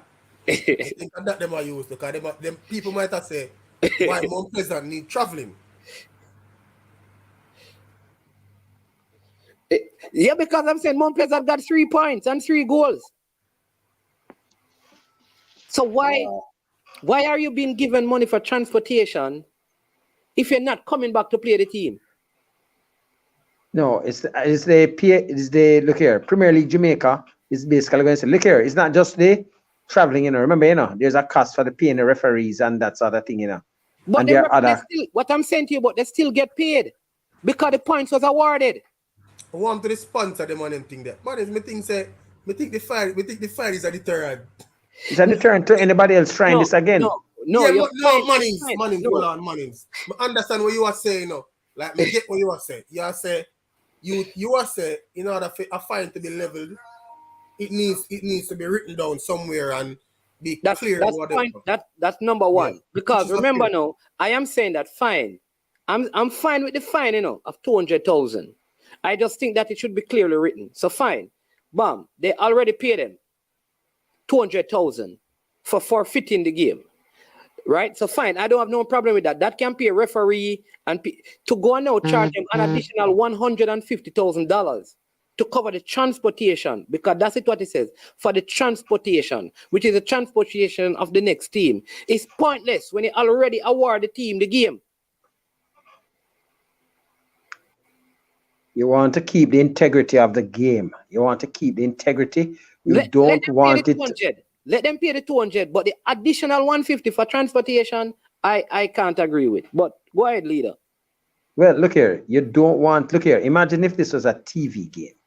You understand? You have to look at all of the repercussions. You know? Well, it was not a TV game. No, it was not. But no, I'm just saying, you don't want what this will do now, you know, that if my team was planning on saying, oh, we really can't make this because we have... remember that nobody knew that Chapelton would not have been there. Are you sure? Remember what they said, you know? They sent something out before. No. They did say so. Do you realize that Mount Pleasant fans were at the game? Yes, I know. They were there. All right. But so I'm saying no. You're telling me that Mount Pleasant knew, the Mount Pleasant people knew, and they went there. No, I don't think they knew. They didn't know. They didn't know in that sense. But people obviously knew. You understand? Because they did say, even though the timeline sounds rather contrived, but it people did know. People did know. You understand? People did know. Yeah. So it's just one of those things where, as I suppose, it's going to be a deterrent now that if any other team now thinks about trying this, it keeps the league professional. Look here, what they're trying to do. One thing I'll tell you now is that look what Demo is asking. Let me just do this because Pesa just seen Pesa. Me telling you that not just a seat in the observer. But word from Chapelton is that the owner of Chapelton is pulling out of the league. He's pulling out of the league, which not going to help the league. This going to mess up the whole thing now. That now will throw everything. This is going back to almost when we had the thing there with Huey. This going to bring the league straight. And that is one of the problems I had with Huey at the time, where that Huey was gone down to a lot of amateurs there, and they couldn't meet. There are obviously bigger problems with the whole thing. And I think it goes on to management, finances, and that if this is true, it's going to really throw everything out of whack. I heard. That's why I'm saying that no more Maroons. It is over. So that means this is basically almost the end of them, because they can't go back down to my understanding is that the man have nothing to do with anything football in Clarendon any at all. From the college. So Clarendon College gets a blow also then. That's what it means, Clarendon College gets a hefty blow. Well, I don't know how much he gives to Clarendon College, but one thing I know is that he is done with it, which means that unless somebody is going to buy the club and keep them in the league. Maybe Lenny can think about it and get some investors to come in. You remember, Clarendon College has another very... one thing I'll tell you, though, is that if he's pulling out of it, he's not going to let Lenny get it. You'd rather it collapse. Yes, that's another thing, too. Yes, so that might be another thing. He might just say, okay, that's it. So let's see what happens. Demo, they've been deducted 6 points, which moves them from 8 points to 2. But the points of the game against Mount Pleasant, they have not been deducted those points, but the game has been awarded to Mount Pleasant. That makes sense? So in total, Chapelton, they have been deducted 6 points, but only one team gained 3 points from them, and that team is Mount Pleasant for the game that they didn't play. Right, Brian? That's how it is, right? Yeah, that's correct. Yeah. So this is it, Ian. I don't know, because like I said, my reports are that the owner of Chapelton says he's done with the football completely. So I don't know what would be the best solution, Brian, to not find them. And does this now create a problem for other teams? If they say they can't afford it and they have to pull out, do you not find them, let them play, and then whatever they get monthly, whatever monthly stipend they get, you say to them, listen, you're going to have to take care of yourself for 2 months because we don't have any money to give you? No, is there a way to work it out? Mannings, that no. That they find their state effect. Mannings. Remember that find their, if them pull out, I would have been the same thing like what would you too. So. But it's a bigger problem. Did you pull out in the you didn't pull out in the competition? You pulled out before the competition. They didn't play a game. No, they didn't start. Yeah, they didn't start. That's a completely different thing. Yeah, but I'm saying if they pull out now, then the commission will have to continue with 13 teams. The whole thing, it's going to open a big can of worms there. Basically, points will be lost that people would have gained from Chapelton. Brian and Need, I want to stay. I'm going to try to see if I can get someone from Chapelton. Yeah, man. It would have thrown out the competition still. It would throw out everything, man, because even the whole schedule would be thrown off because with an odd team there, Is as serious as that? Yeah, so they end up the longer because they're the one week when one team won't play. Right, that's what I'm saying. It's going to really throw off things that way. I don't know what the solution would be if he's not interested, but then again, he might very well say not going to give nobody else a team. You see? So I don't know how that would work. But believe me, if anyhow he pulls out, it throws. And this look here, this brings into contrast that the problem that they, and I think this is why you have the tier 2, that teams, how the tier 2 is structured now is similar to the Premier League, that once you're in tier 2, you're not going to drop out. That's all right, Brian? Go again, leader. The tier 2, how the tier 2, the teams that were in the tier 2 last year, they are basically there and they're just going to be promoting. So it's similar to the Premier League, that once you are in there, you're going to be in there unless you lose and you get demoted. That's how the tier 2 works now. It's a genuine promotion and yeah man. So I think at the end of the season, when the parishes play them competition, they will have a playoff. Right. So what this would give us now is, because this is one of the problems we have over the years, that the teams are not ready for the Premier League. So the tier 2 will give them enough time to basically get themselves ready and say yes. Because if they can't manage traveling in the tier 2 and that sort of thing, they're not going to manage it in the Premier League. If they can't manage to have a couple, how many professional players they're supposed to have in the Premier League in the tier 2? You have an amount. I think there was something saying that you need to have 30% of your team as professionals. So that is the thing there now. You understand? If a team can't manage having 30% of their players professional, they're not supposed to be in the league. So they need, this is one of the things you need to have. I know people want to have the Jamaican football go pro, fully pro, and it's a step in the right direction already where we are. Because a lot of people might say, oh, it's not a pro league. It is a pro league because people are paid to play. All right, we're going to get the manager for the Chapelton Maroons. Good morning, Mr. Christian. Good morning. Yeah, man.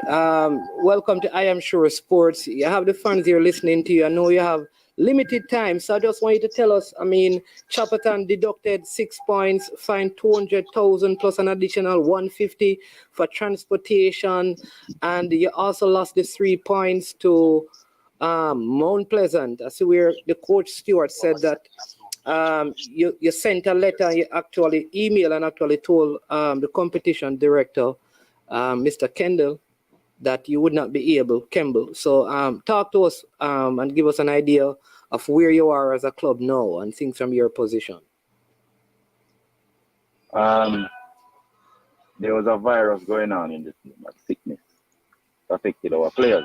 Took the team to the doctor. Six players were severely ill. Other players was ill, but we could have fight.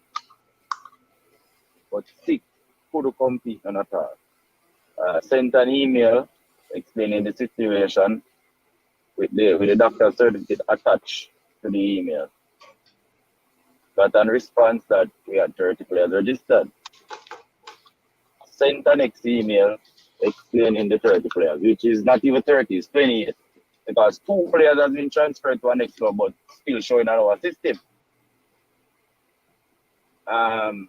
Explained to him 9 players, schoolboy that is missing, 5 players that was sent home, 6 that is sick, 1 that is away, all of that. Explained to him. Never get a response.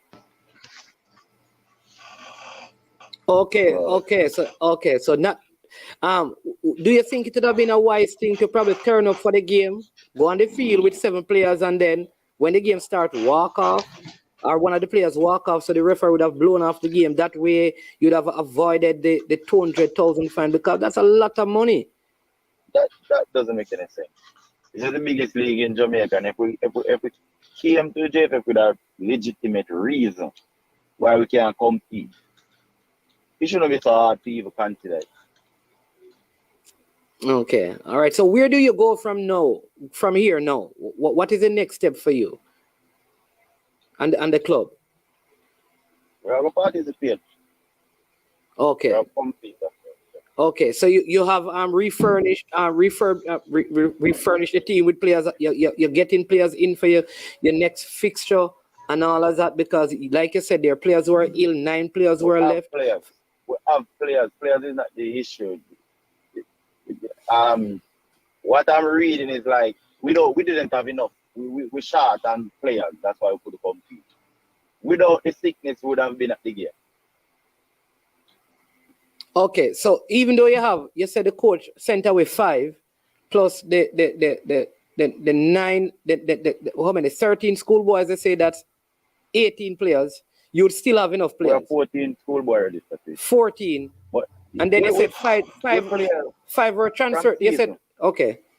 Is it from season? Yes. I think we only played one match with 18 or more players. Hold on. Manage. Schoolboy. Okay. Go ahead. We have one more panelist have a question. Go ahead, panelist. I just want to make sure there has been no match where you have had about only 14 players on your match card? Never? No, man, that's what he just said. He said they have only had one game where they have had 18 or more players, which is suggesting that for most of the other games, they have had less than 18. You have had about, okay. Right, Mr. Christian, that's what you're saying? Yeah, exactly. Yeah. So most matches you have been always very short then? Okay, that's fine. So that could have been the issue why we never turn up to the game. No, but I think it is an issue because if you're just saying, acknowledging that most matches you are always short. You heard what the question is saying, that most matches you have less than 18 players. Because I've seen a match where I've had 14 players only.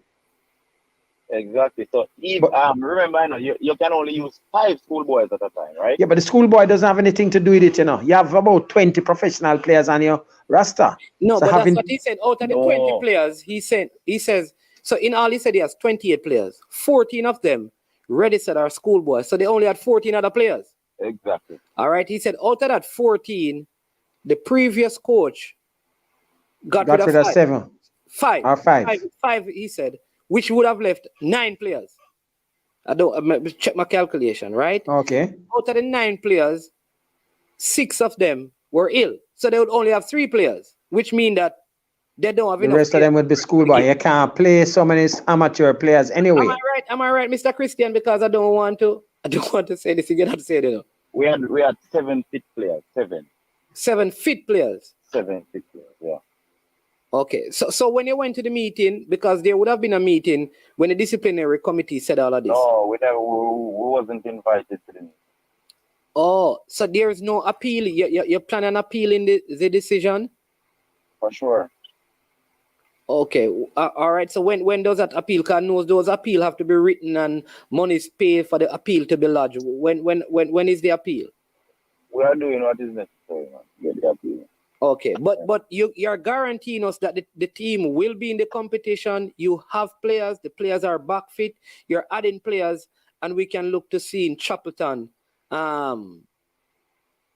playing good football, even with a new set of players going forward. Chapelton Maroons, I didn't suggest they are fighters. We never give up. Manins, can I ask him one quick question? Go ahead. Question. What is the linkage between Chapelton Maroons and Jogo Bonito? There's no linkage. No linkage. Okay, thank you. No. Okay. All right. So you know that based on the rules now, so you're down to 2 points. Yeah. Okay. You're down to 2 points. Can you recover from that if all thing goes and I mean the appeal is turned down, you're on 2 points? Can you still stay in the league from that position? Of course. Why not? Okay. And we also understand that there's a Brazilian head coach that will be coming to help the club. Is that still on the cards? Yes. 10:30 Monday morning will be here. 10:30. Oh, so you have one more game before he arrives? Yeah. Okay. So will you have to boot up Mr. Christian because we know you still have the legs to play some football, you know? I've been playing. Okay. So you're the player team manager and assistant coach? Yeah, Chapelton Maroons. All right. So what is the structure of the management there? You call the shots or you have other people who work with you? Because is it too difficult for you to be playing? You're training, you have to be doing paperwork, all of that thing. I'm not the only one. I'm not the only person. You have a team. Okay. You have a management team. People just making assumptions, but majority of things that they're saying is not really what is happening. Okay, that's why we call you, so you can tell us. So there is a management team. So you have a team manager, you have your public relation person. Listen, we had some people doing something. However, changes was made. For some position, they are not filled as yet, but we are in the process of reorganizing all of that. Okay. Okay, all right. And you know that there's a big question that is being asked. If it was the wise thing and why. Was it wise, and why was Coach Lenny relieved of his duty the way it was and kind of destabilized the team? I wasn't the one who hired Lenny. Okay. Were you the one who fired him? I can't fire him if I did it. No, just checking because you just said you never hired. I never mentioned the fired part. All right, I want to thank you for your time. I know you didn't have a lot of time, but hopefully we can speak again. And I really, really hope that everything works out and you guys can turn out on Sunday. It's not over, it's not done and dusted, but I'm extremely delighted to know that we will be there, man. We will be there. You will be there. And who do you play on Sunday? Dumbo. Is it a home game? I think I got an email that the game is they are trying to reschedule the game for Draxall, doubleheader. Okay.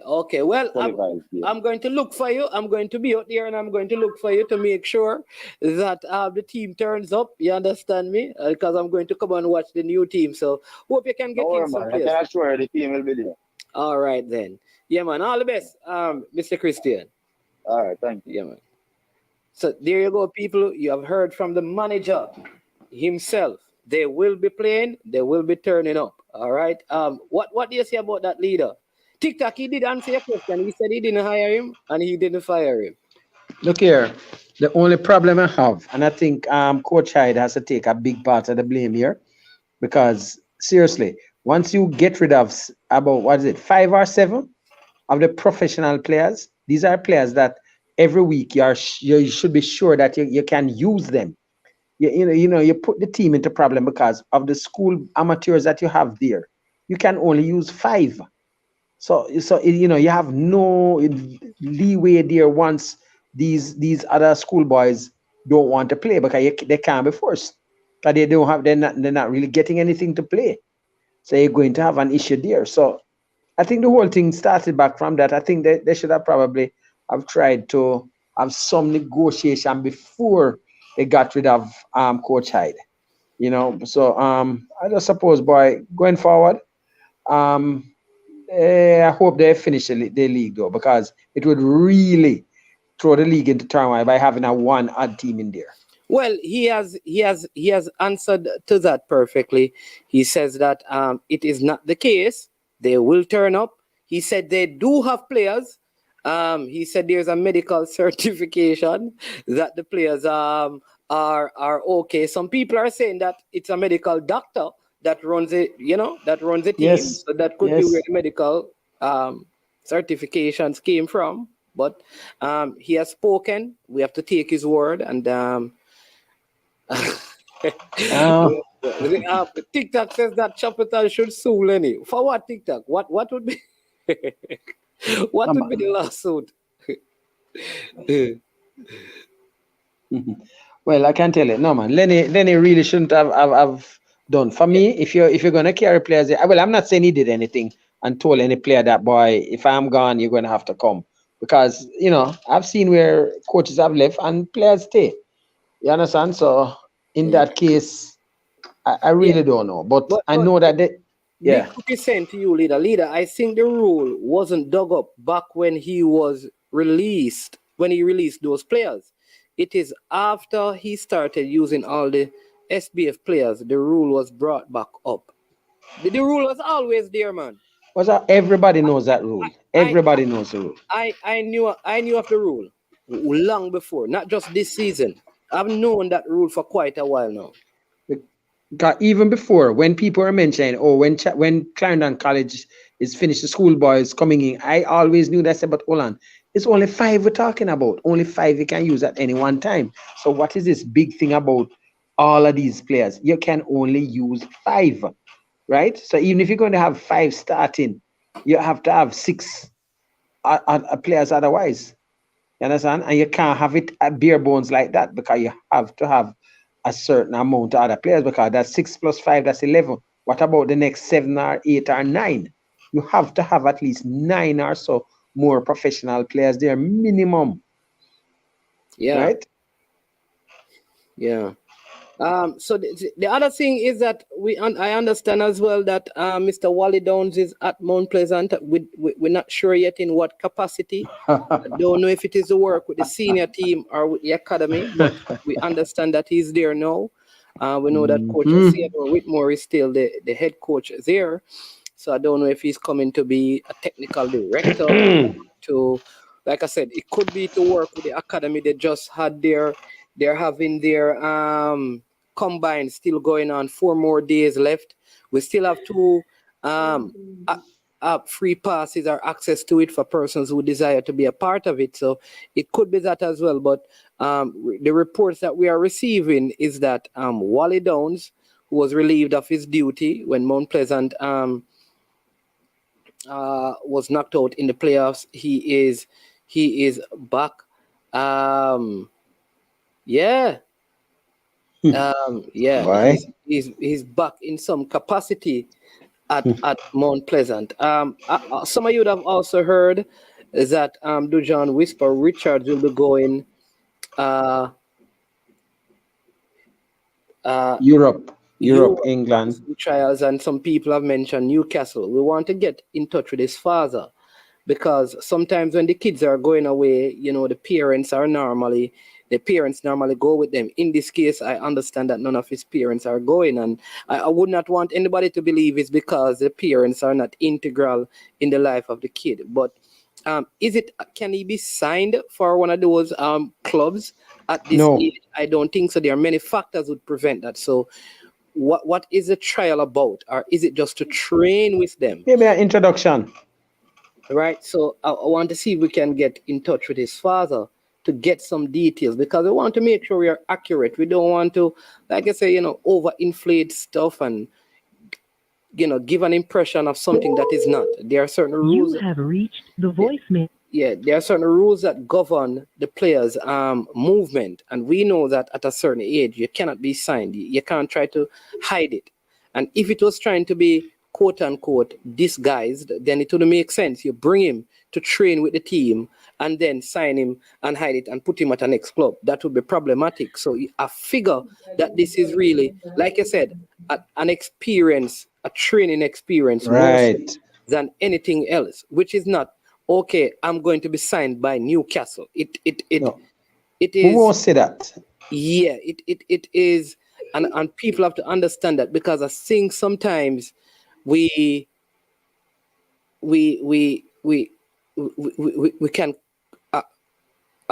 conflate the issues. Let me put it that way.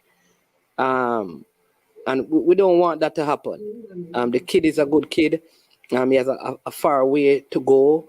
But the idea, like I said, that he's going to go on this and he's going to sign for Newcastle, there is a factor with the age, work permits, and all of those things.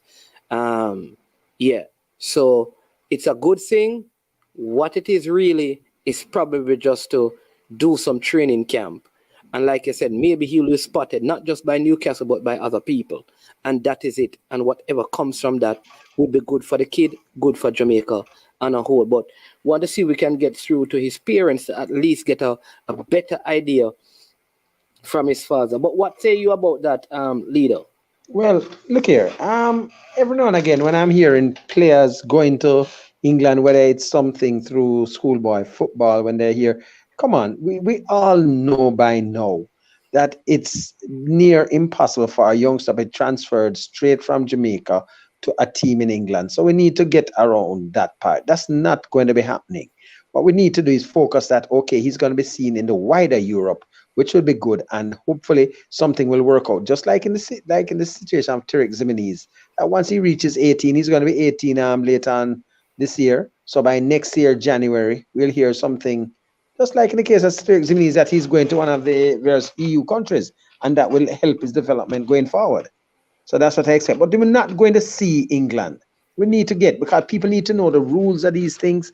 That won't happen. Yeah. I see Chris Wynn asking if he's going to stay with Leon.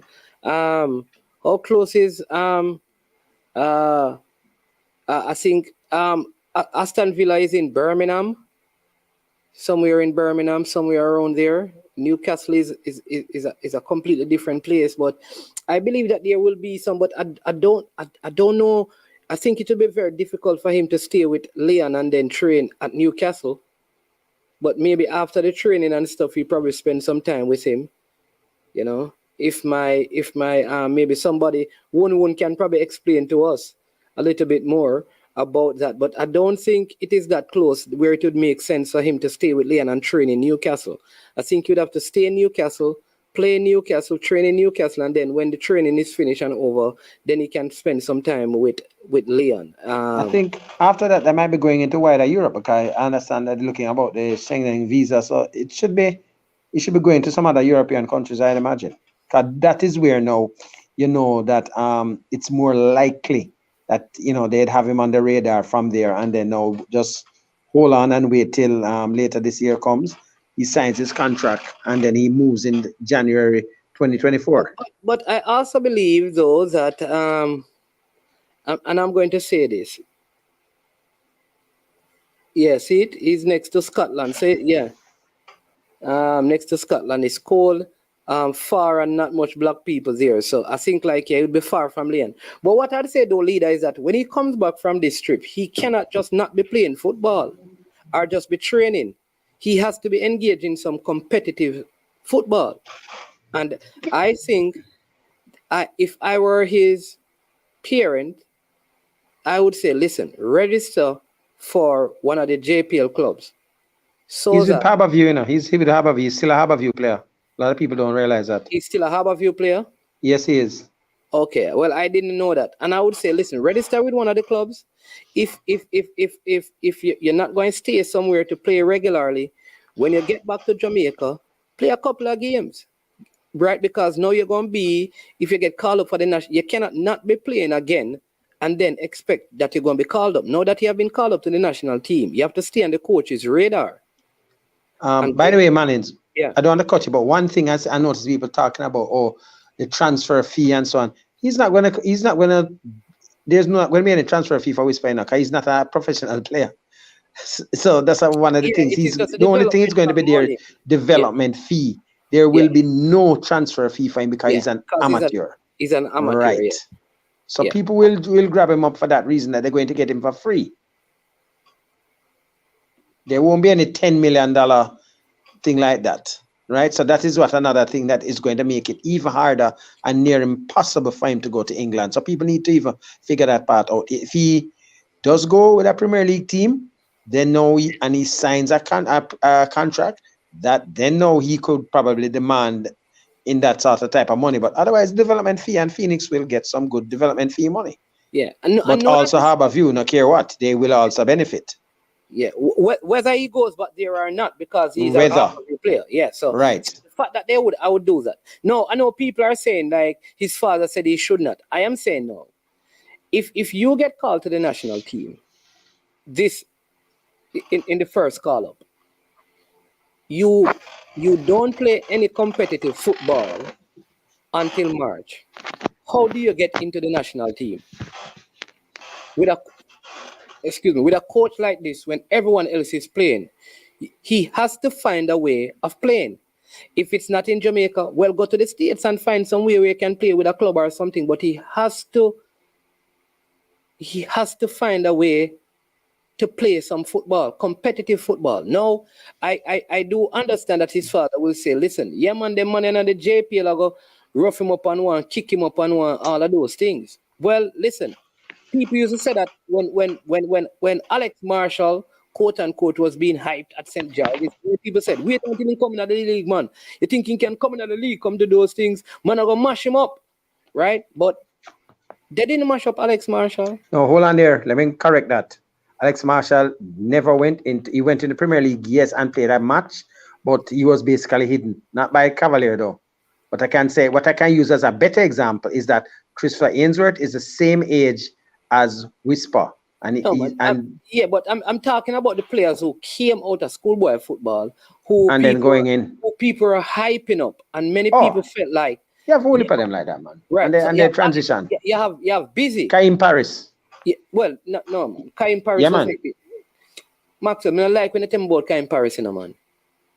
Kaim Paris didn't have a big hype going into the league. Nobody never that hype up Kaim Paris like them, man. Come on, man. You know the thing, man. Okay, there you will. Nobody never that hype up. People knew that Kaim Paris was good. There was no hype around him. To be fair, there was no big hype. Nobody was saying, "Who Kaim Paris are the biggest thing ever come out of Jamaica." None of them knew that. Them thing that with Maggie. True. If you look at it like that, yes. And Maggie too. Maggie, there was a big hype about Maggie, and Maggie went in. That's what I'm saying. Maggie that happened to. I'll tell you who again. Busy. A lot of people. Busy Atkinson. Yeah, Busy Atkinson and Busy Junior Fleming. So Junior Fleming. So all I'm saying is that. But here's my point, because all of these players came into the league, and many people are planning on who, when them come in the league, be a league, them will get because a big man thing this. Those things have not happened. At the end of the day, the footballers now in Jamaica, and I think it is good that the national coach is here. They know that they can't go into this league and kick down players like that. They know that. Them know that they're not going to get any call to the national team if them operate that way. Ricardo Gardner, these guys went into the league. And we can go on and on. So smaller in frame than Whisper too. Right? All I'm saying though is this.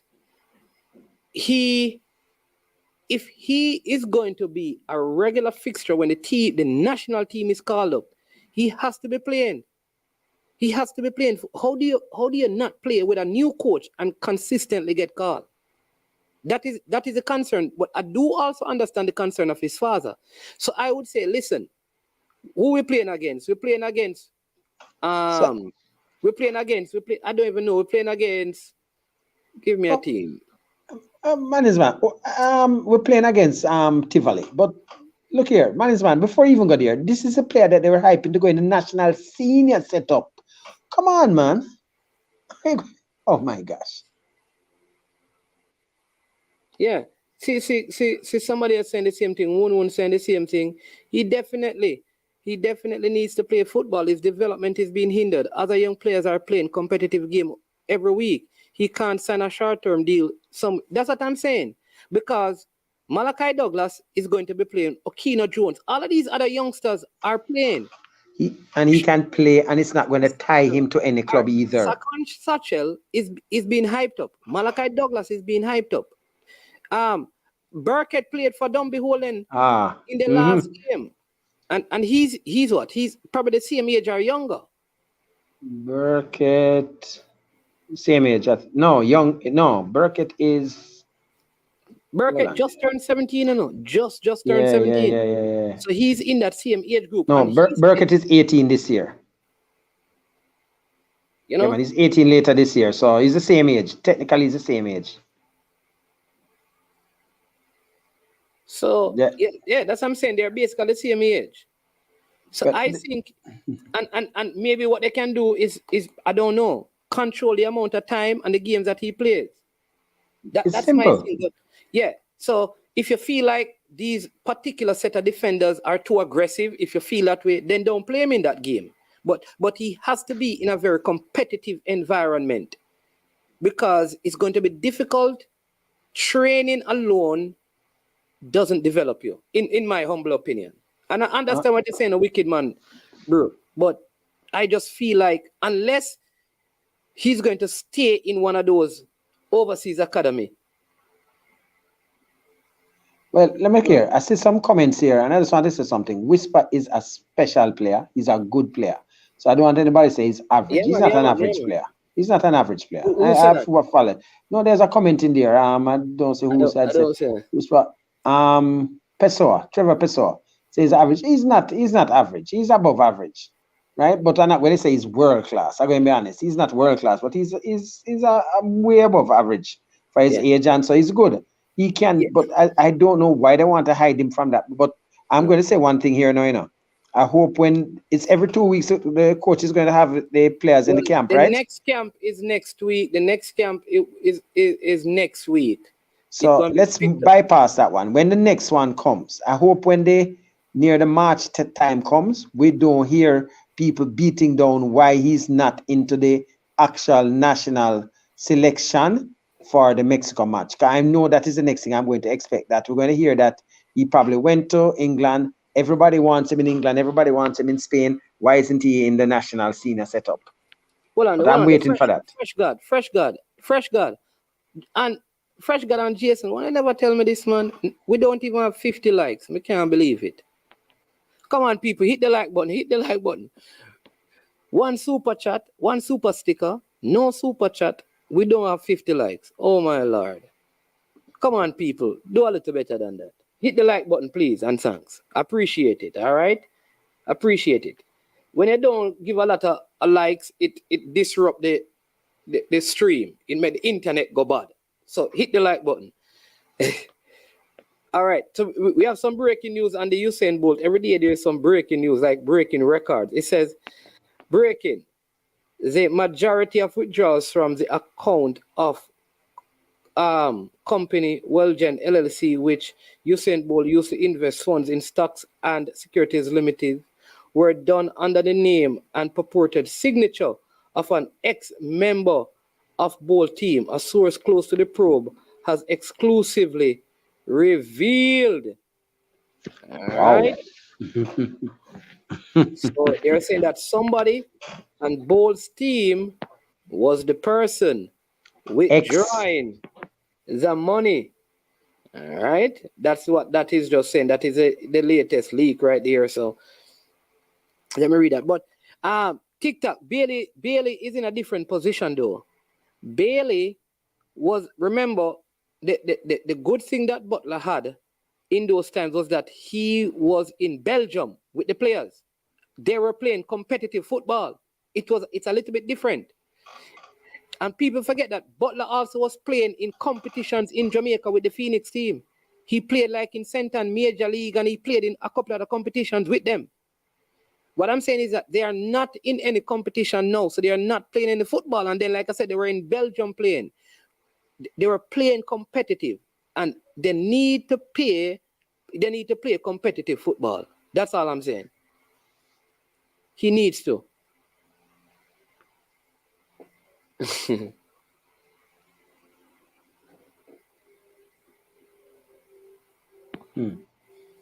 Yeah, you understand me, leader? So if they were in Belgium playing, I would be fine. Yeah, I hear that Damian Lowe moving from Inter Miami to Philadelphia Union to join Corey Burke and Andre Blake. Yeah, well, okay. Let me just address Trevor Peso on this. Leader, let me tell you with Peso. Listen, you see when Peso talk, no matter what you say, you must understand. He's a young guy. He's young. Listen, let me tell you what a lot of people don't know. I said this. My name Peso are the same age, leader. I don't know. But what I can tell is I know about young talent. And what I tell you, when you go to a match sometime or you go to training, I have to always tell the coaches and so sometimes when you look at a youngster and you see them, if you judge them against the senior player without knowing their age, you're going to go wrong. Because that's one of the things I always, when I know a player's age and I see them making some basic mistakes, I know that they have time that they can correct these things. But when you have a player that is like 25, 26, and I see them making the mistakes, I have no time for them. Right? So I can tell you, this youngster, whispers a whole heap of faults. I can tell you that. But when you look at what he has now, there are faults that can be fixed and he can get better. So, I'm not saying he's not world class, but he is he's not an average footballer, right?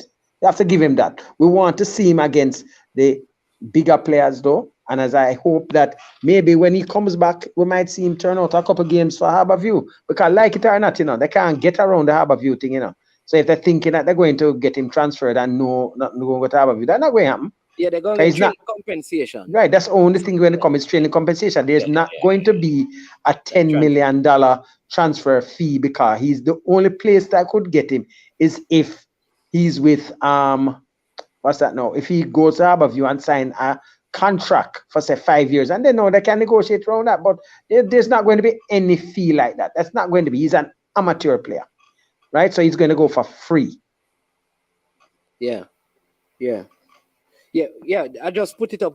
Corey Burke is on his way to the Red Bulls right now, right? So that's it. But let me just give you some news, people. Why I want Whisper to play is that our under-17 team should be having a series of game against the Twin Island Republic of Trinidad and Tobago.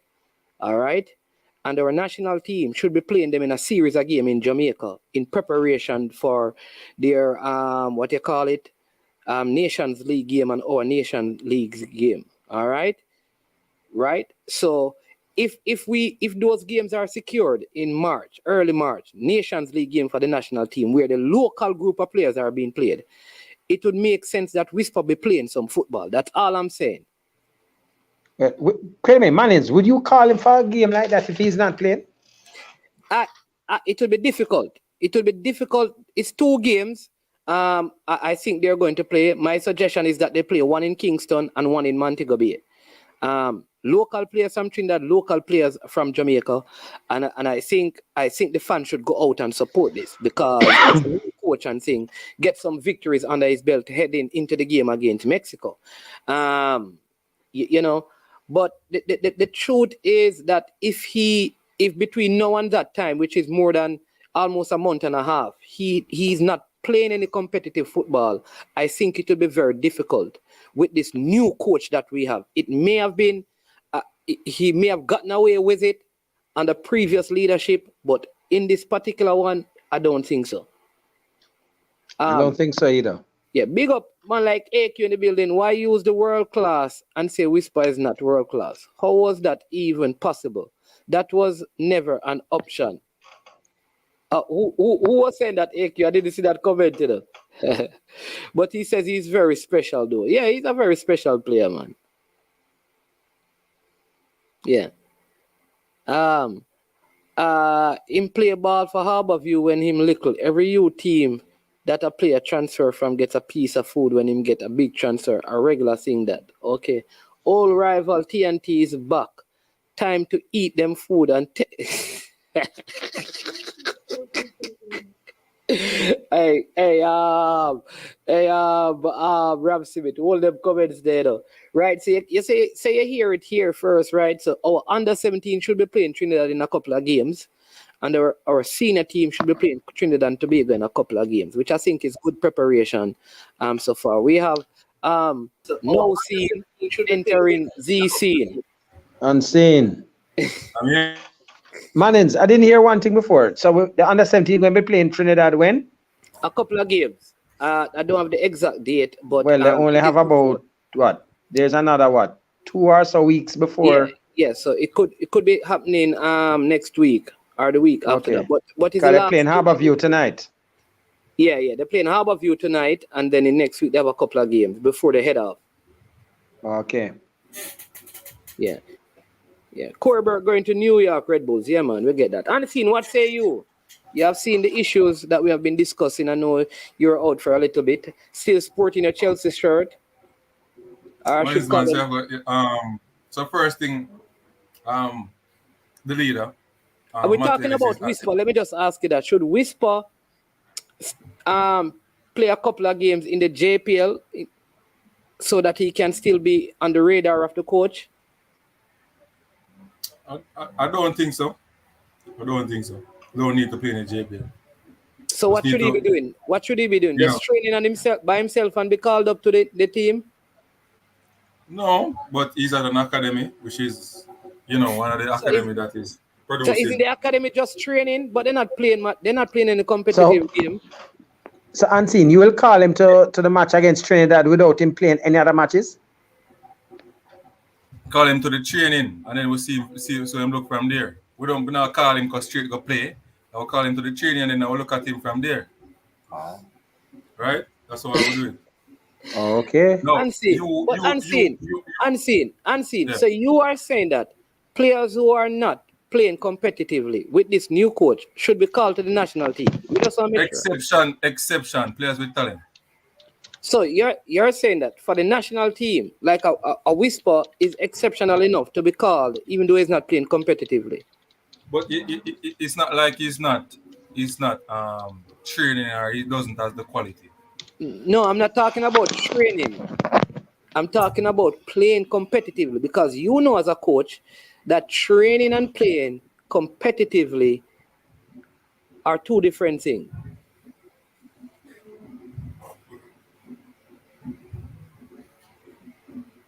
And seeing it, what happening? I'm not hearing man say like him stop. Him said basically training and playing competitively are two different things. Because let me give you a scenario here now. We know that. Said Dwayne Busy Atkinson there now.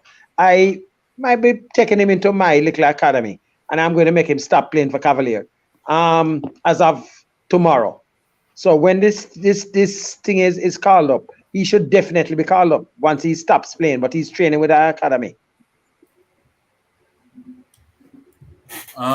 Jamaica call a lot of players to play for them when they are not with a club. Hold on. No, one of the things that this coach and Mannins, correct me if I'm wrong, no, that he has said that if you're not... Let him finish. Hold on, leader. Let him finish.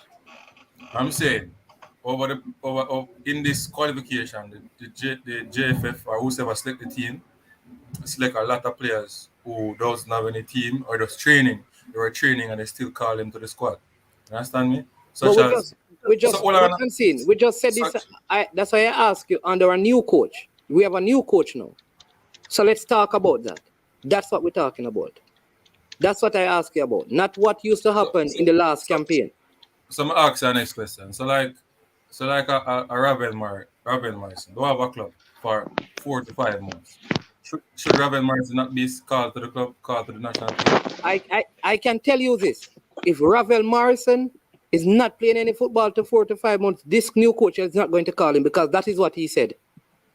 What me call? I can't say anything about it. He has made it clear already, you know. He has made it clear in his statements. But what I am saying is that Whisper don't have to play for the national team at this moment. He have a long way to go. He can focus. We're going to hear the calls. We're going to hear the calls. We know. Make him finish, focus on team development and stuff. It's not like Whisper going to be here for a long period without playing any football or whatever. Him soon going on a tour. You understand? Me going soon going on a trial. All right, what I'm saying to you. What's the problem? No, just listen just listen what we're saying. All right. So you are comparing going on a trial to players playing. Remember, Whisper is competing with other players who are, for the most part, the players who is competing with, they are all in Europe already playing competitively. So how do you take a person who is not playing competitively, just being on trial, to even come and train when you have players who are playing week in, week out? They are training just like Whisper, but they're also playing week in, week out. That's all I'm asking you. What I'm saying, man, is they selected Whisper. Whisper wasn't playing football. Selected Whisper for the training camp. No, and see, they just came out of the schoolboy football. Didn't they just get the last schoolboy football level of football? No. Far from and see, do you understand? I think yeah, make too much. All right, you so yeah, because the thing I'm saying is that they were playing competitive football. Whether you want to say the level is low, it is what you used to judge him. So when he was called, he played a game the Saturday, and the Saturday before that, and the Saturday before that. So it's not like he was not. So what we are saying to you, if from this point to the March game, he doesn't, what is going to happen? Hey, easy. That's what I'm asking you. But what I'm saying, man, it doesn't. For me, this is my opinion. It doesn't have to play for the playing the JPL to get a call for me. Right? That's my opinion. Can continue train. I the coach of the national team. If I interested in him, I can give him a program to work with, talk with management, whatever for him to work. If I want him as a coach. Because he knows. Hold on. He knows. So hold on, Nancy. Let me ask you a question. Let me finish.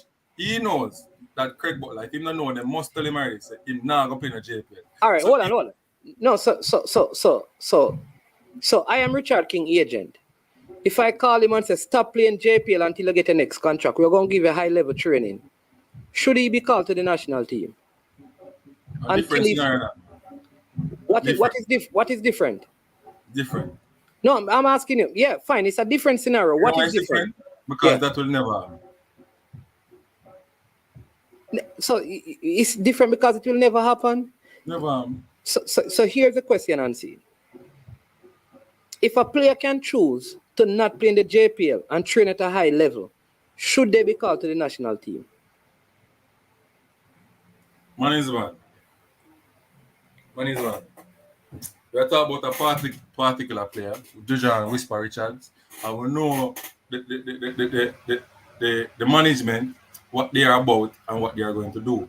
So when you try to shift the goalpost management, you make it realistic. You try to shift the goalpost. What kind of goalpost may I shift? Yeah, shift the goalpost because you start putting other people now, and we are talking about a particular person. Make it be specific, management. So I'm being very specific.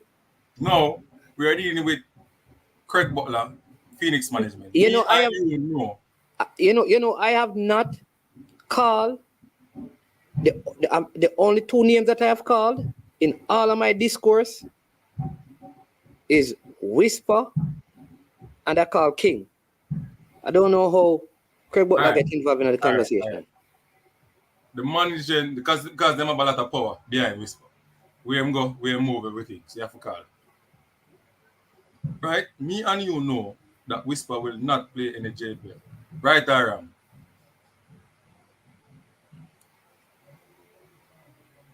How much percentage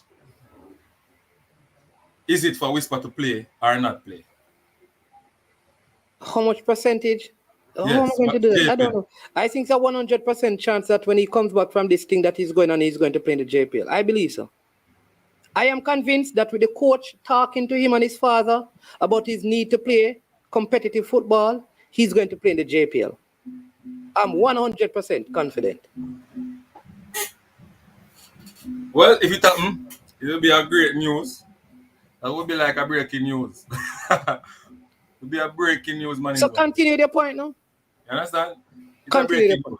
But no, understand where I come from. You share a different point. I believe that it's 90% chance of him not playing in the JPL. I understand how that have to do with the point we're making, though. Right? So I try to say to you, because him not gonna play in the JPL. The coach not supposed to look at him, not supposed to give him a chance to play for Jamaica. That's what you're saying, man. What are you talking? Honestly, let me say. Honestly, we don't know. You just eat lunch, you know. Drink some juice and then drink some juice and make the food digest. And then we can I'll let me all right, I'll let me talk to you. So no man, I eat food, man. Drink some juice. I mean even talk to you. Go ahead. Mornings. Yeah. Mornings, yeah. Our time, afternoon. Yo, you know, anytime we put on show attacks on serious thing, unseen ever come on and go like him want clown out the show. Better get a clown show, you know. Bossy. Here we are good brother. Yo, the youth not playing no JPL, you know. No have nothing to do with the coach, you know. Because I know the coach I make him not play, you know. Furthermore, you know, brother, it's not a situation where he lacks the ability to get a JPL game or play for your team, you know. In fact, everything is perfectly lined up for him. Him is 17, him can't sign a contract, even if they wanted to. So the fear of them not getting any money from him transfer is taken away. Because when a club from overseas come for him, all them have to do is give Harborview $60,000 Jamaican dollar and say, I need this player. And them whoever, Harborview, anywhere him go, them have to sign him over. And then both of them will benefit from the training compensation and the solidarity payment. So Harborview would have benefit from my age 12 to whenever him no longer become a registered Harborview player. And then Phoenix would have benefit for the remainder of it. You get what me I say? Because well, I know because you see the training compensation. All right, as it is now, you know, brother, the man is still registered to Harborview, you know, as an Harborview player, you know, at the large recognized FIFA club that him play for, you know, brother. So if him not play for no other club till him at 23, when the training compensation I go calculate, brother, which other club I go be able for collect on it? Because Phoenix is not a registered club. It's an academy, brother. So there is no problem, brother. Just them to just put on the ego and make the youth go play if they need him to play for Harborview or wherever else them have a relationship with. The youth can go there. Because how long him have played it for? Him can play. Yeah, but the other option, you know, the other option unseen is that them start a team in tier 2 or tier whatever and play. But he needs to be playing football. You cannot No, them can't start a team in a tier 2. No, what I mean is that not start a team, but like get a team in a major league or something. You know, like probably take over a team, like buy out a team or something in like major league or something. But I cannot see how a 17-year-old player is not playing competitively on a weekly basis and say that he can still be called to the national team because he's training at a high level in Jamaica. Yeah, but for Mannings, yeah, who determined that high level? Because the next man I play Premier League can say, yo, your academy training level not higher than mine. And me a train and me have talent. So if we are picked forward as a local squad, surely in those kind of Premier League, let's just say them gone 12 goal, 10 goal, 11 goal, whatever, double digits. And we want 3 forward. You go pick 2 of them and then pick a youth who just play Manning Cup and then say, because he train at a high level, brother, it's unfair to the other man who play unseen. Yeah. You know what is good though? A very good point is what happened with Zemini's. So you realize that Zemini's played Premier League, he came back. And do I need to agree with him playing schoolboy football? I think somebody said to him, you cannot be moving and not be playing. Play, at least go back and if you're not going to play Premier League, play some schoolboy football because it is competitive football. And I think that is why Zemini's played. Because even if you have a move, you cannot not be playing and just training. You have to be playing competitive football. And that is not practice game. Practice matches are not competitive football. It's practice. So you have to find a way of getting him. I don't know if it's Major League or Super League or Tier 1 or Premier League. But he needs to be playing if he's going to be. It's 1 year, you know. Between now and 18, him can't be playing because he's not going back to KC. He's not going back to play schoolboy football. So what is he going to do? Not play any football until he turn 18? Except training? This is my opinion. So what I don't know the deal, the exact deal with the trials things that he's going on soon. I don't know the deal with trial with the 5 club or whatever. They know them thing already. Man is man. Right? But my thing is man is man. If him get through with the trials and some of these clubs them have them sister club or whatever, they may send him to a Slovakia or Slovenia. One of those teams. Unseen. As far as I know, according to the rule, Newcastle cannot sign him and send him to none of them sister club. Okay. So let me ask a question. Ajax did it with Bailey. What Ajax did with Bailey? Send him to a club in Slovenia. Ajax signed Bailey and sent him to a club in Slovenia. I don't know if they signed him. So if you don't know, if you don't know, you can't say how them do it. No, just listen. I didn't say they signed him. I said them send him to a sister club in Slovenia. That's what Bailey said with their own mouth. If you listen to the interview. Yeah, but how did they send him? On what premise did they send him? Right. So that I don't know. That I don't know. That's what I'm telling you. What we're talking about is Whisper signing up a contract with Newcastle and Newcastle then send him to a sister club. I am saying that he cannot sign for Newcastle and then Newcastle loan him out or send him to a sister club. That don't work. That don't work. So I would like to know what was the arrangement with Bailey. You brought it up. I don't know it. I don't know the arrangement.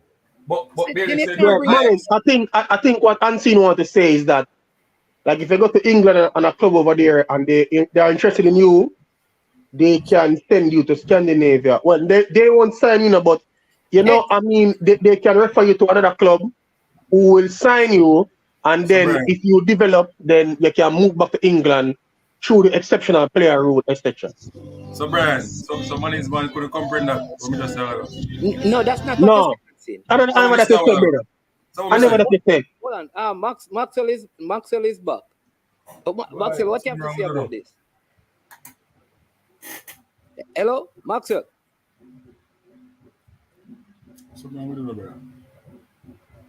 Sir Maxwell, what's wrong with Maxwell phone? Not hearing him.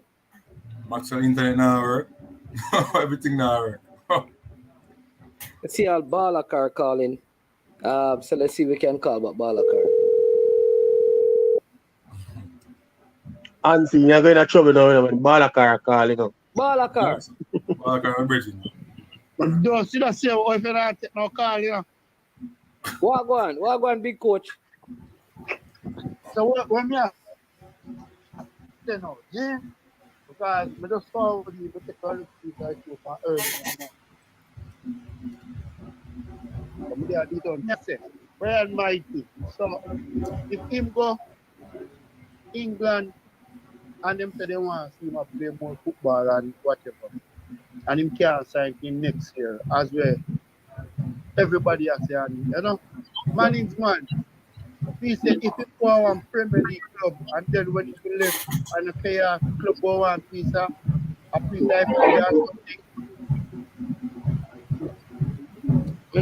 I don't understand the question. Go again, Balakar. I don't even miss part of it. No. We are one can sign their club now. So when me found first 1 year now, either more likely unless they play football day in day out. Meaning if you play like in the semi-pro or the pro league, then, right? You got to train and then things to go through here, right? Yeah, he cannot just be training and then we call to the national team because he's just training. All right. National and be called to the national to play in international football competition when he's not playing competitive football. Yeah. Well, if you go here, I agree with that. But when me I say, you can't go nowhere to play football, right? How is it? How is it? How you mean him can't go nowhere to play? How you mean him can't go nowhere to play football? No, until in turn 18, play You can't play a Jamaica ball occur. Yeah, he can play in Jamaica or he can play all in Europe. Let me don't talk. Hold on now. Let me give you an next. Let me give you an next thing, the Balakar. He can even go, and play in academy competitions, which is competitive. Even in the States, he could be playing with some academy in the States that is playing competitive football. Go ahead. Yeah, sorry, go ahead. Just go say. All right, go ahead. You can play for your JPL team, yes, right? We just say, that did I go? They just sign him for a 6-month loan. No, he's an amateur. No, man, he's an amateur player. No need to sign nothing. He cannot play? Yeah. All right, then. No problem with that. I'll never listen to interview all the time with your father. Your father say, if it's a case where you have to play, I want something to Jamaica and go play for. And I have a view. Yeah, so that's what I'm saying. That maybe when he comes back from England and we play for Harbourview a couple of games in the Premier League just to keep him going. Yeah, that's what I say. His father say only club and go come play for Harbourview because Harbourview start out. Yeah. You understand? So. All right, I think Leader want to say something, Balakar, because he knows about this player being signed by international club. Leader. Yeah. Why? Okay. Quick. Hello? Go ahead, Leader. Yeah. Man, I can't turn now. Yeah, Balakar, hold on, Balakar. Make leader. Go ahead, leader. Yeah, man, we hearing your leader. Okay, Unseen. I just going to ask you one time and just advise you, Leon Bailey never at any time had signed to Ajax. It was But a me never see the man planted signed to thing that Ajax. never happened. Me never see the man There were signed to some other Ajax. players to buy.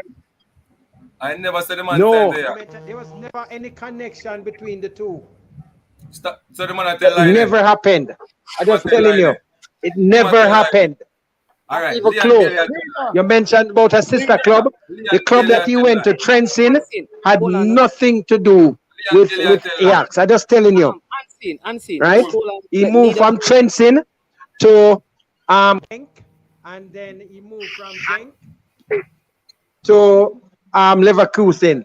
So I'm just telling you, there was never nothing. Ajax had nothing to do with it. Just to make it very clear. All right, Unseen, just wait until him finish. Wait until him finish. It never ever happened. Okay? So just repeat that one after today. Yeah? It never ever happened. Okay? All right, then leader. You repeat one about Bayern Leverkusen or Lille. That never ever happened. Even Craig Butler said the reason he did it was to raise Leader. Craig Butler said it after a while. So nobody regurgitate that one, Nancy, here. That's what I really came on to say. I'm tired of hearing that one, yeah? Okay? Leader. Hold on, Unseen, man. Unseen. Leader, your phone is choppy, the line is bad. Half of what you said was not heard. Would it be better if we call and spoke to you directly? Because half of what you said, nobody heard. That's number one. All right? So we're going to try and do that. Listen to me, Unseen. You see, when one person is speaking, sir, we have to listen. Because the people need to hear what is being said. It doesn't make sense. We keep on trying to cut each other. So now you heard some of what leader said. Go ahead and respond, and then I am going to allow Balakar to talk. Then I'm going to call back leader. Go ahead and see. This is what I'm going to say now. Money, then I make me talk. Come in here, call me name. Brian, you talk Brian Balakar.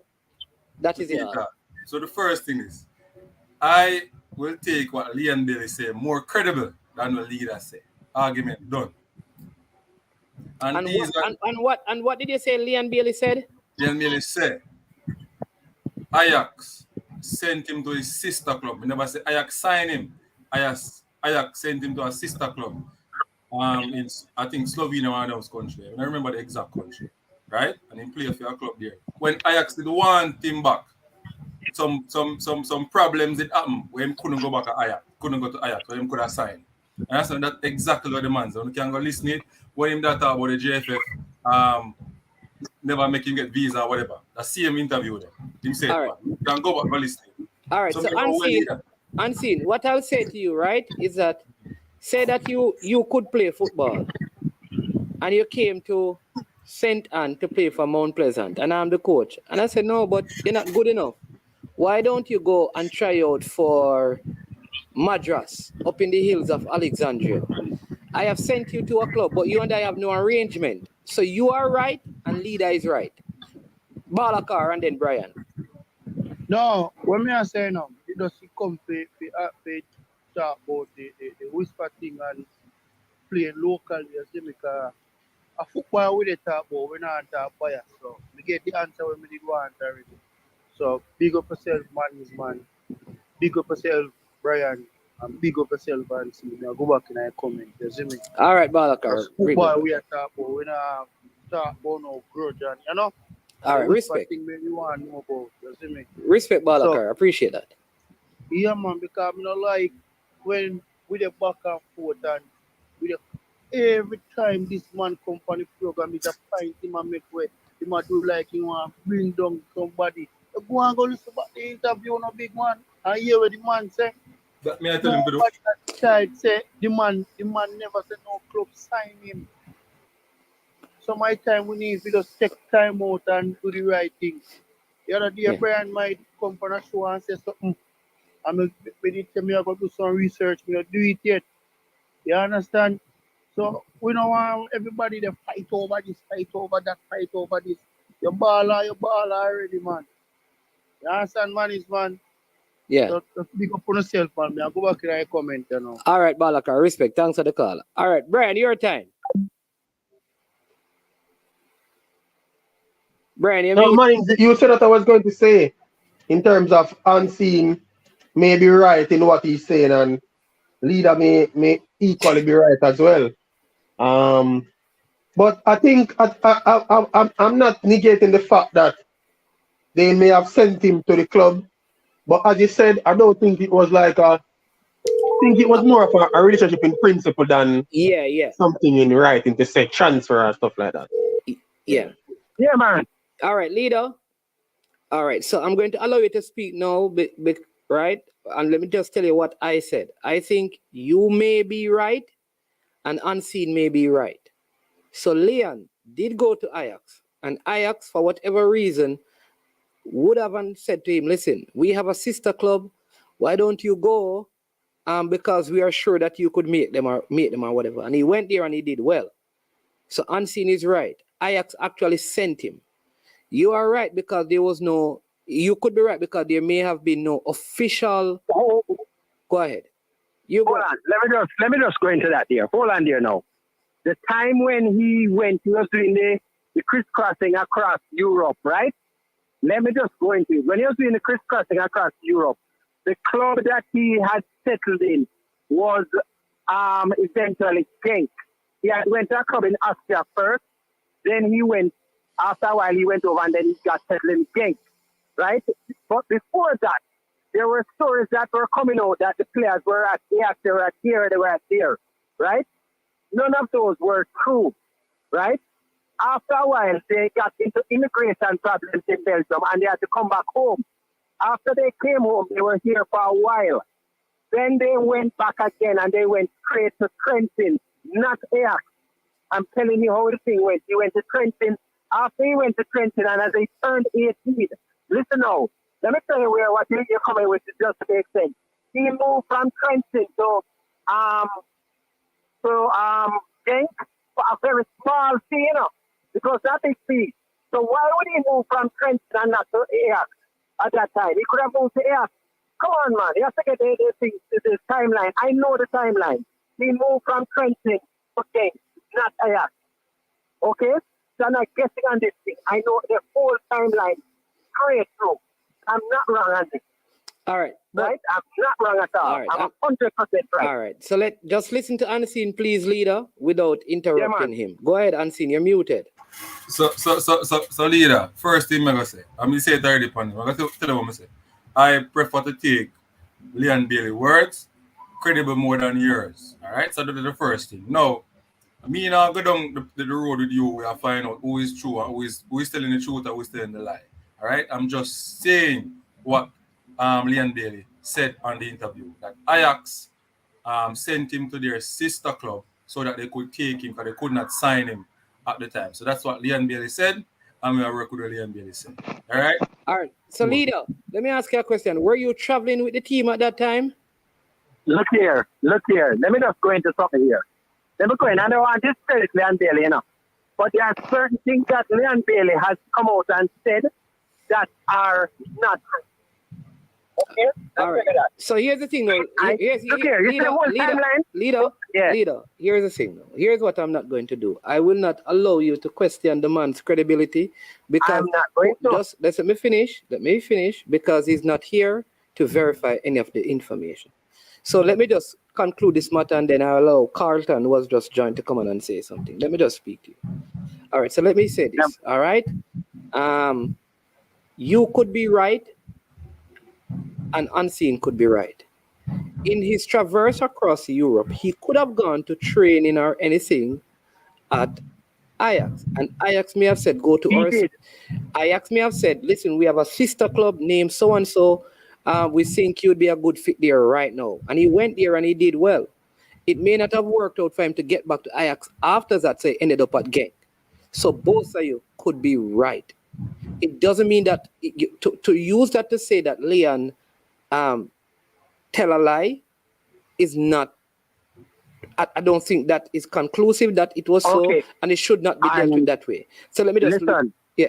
Anyway, as I said, he moved to Genk, and he moved from Trenton to Genk, right? And when he went, by the way, when he went to Trenton to Genk, he had already gone to train at Genk, and then they had stayed there for almost a year, and then they had to come back. And when they went back, they didn't go straight back to Genk, you know. That is when they ended up at Trenton, right? And when they went to Trenton after that, the transfer that was done for very faulty to Genk was that is when that happened from Trenton. So if he was at the sister club, if it was Ajax, what he's trying to say now is that after he left Genk, you know, and he went back to Europe, he went to Ajax.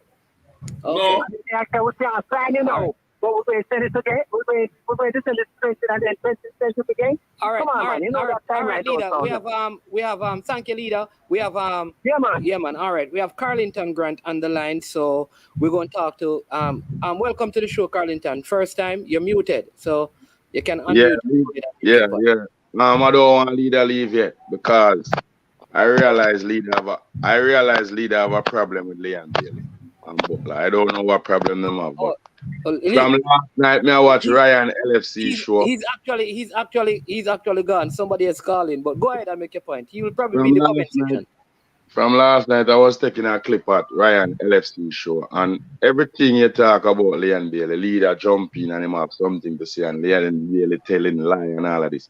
Leader carrying a personal feelings against this guy. I don't know why.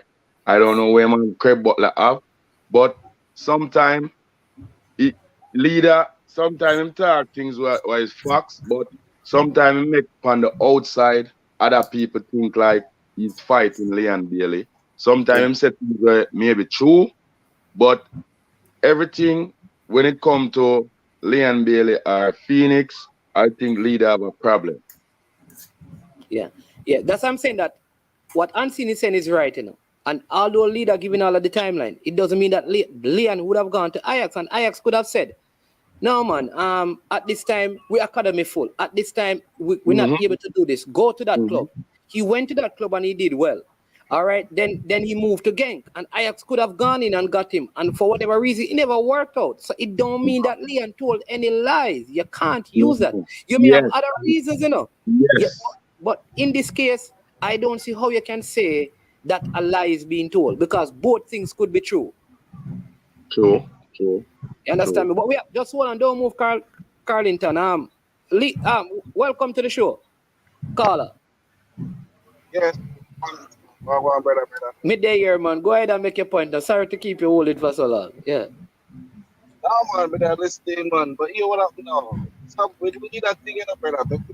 I love good while now, but I still need a for our platform. And I think believe that not incredible amount of votes. I'm there for the side with the majority of the while it's just a feed side when they're for the that's what I mean. And I remember the thing when the under 20 team was being picked for the World Cup campaign. And people have said, warm to whisper. You know what say? You said, no man, this bigger than whisper. They like them a boy bigger and better than whisper. This a game bigger than whisper. This a game bigger than whisper. That's specifically what I heard him say. And then a couple months down the road, I said, yes, man, whisper this thing. It's good. You understand me? Yeah. We try while based on how this team is performing. And I don't think it's an overnight talent to get its money stuff. I think he had the talent to work. Yeah. And he believe that the result would be a lot more different. So I don't know from which angle he got his information at the time that the team was bigger than that. You understand me? Yeah. So I think he lose a little credibility from years of company. So whatever I still think that grain of salt. Yeah. My contribution to my friend for this. Yeah, man. All right. Respect. What leader will say if that when the facts change, his opinion change. But Carlington, what else you want to say? But so right, leader, that's what I'll say to you, leader. Sometimes what you're saying is you may have a point, but don't underscore what Unseen is saying. Although I think we have moved away now because what I see somebody just put this, for example, and maybe Carlton you can give. I think this is Claudia, right? And I think there's a difference with kids from Brazil at this age and kids from Jamaica. how the rule works. It says, she's saying that Real Madrid signed 16-year-old Hendrick from Brazil for 63.6 million. Who says a 16-year-old can't sign? They can't play until 18, but they can sign. So there's a difference with how this works, right? It's not the same for countries like Jamaica as it is for Brazil, Claudia. That is why. Because All right? they don't rate Jamaican as like how they rate Brazil. Brazil is the number one top football country in the world. Brazil produced the most player a year time over the world.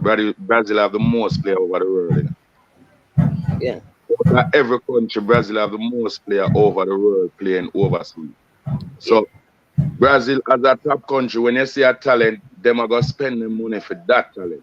We Jamaican, them maybe see a talent, but yet still no want to put the money where them for put up. Them are gonna try to go around and try to find other ways how them can get it cheap because this is Jamaica. But if you're going to Brazil, you gotta pay up because that is Brazil.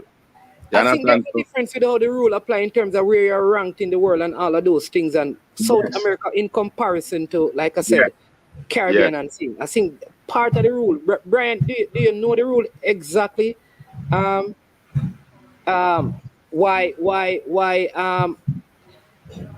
a Brazilian can be signed at that early age? Yeah, because I think them can get a work permit because of where Brazil is ranked. Mm-hmm. Yeah.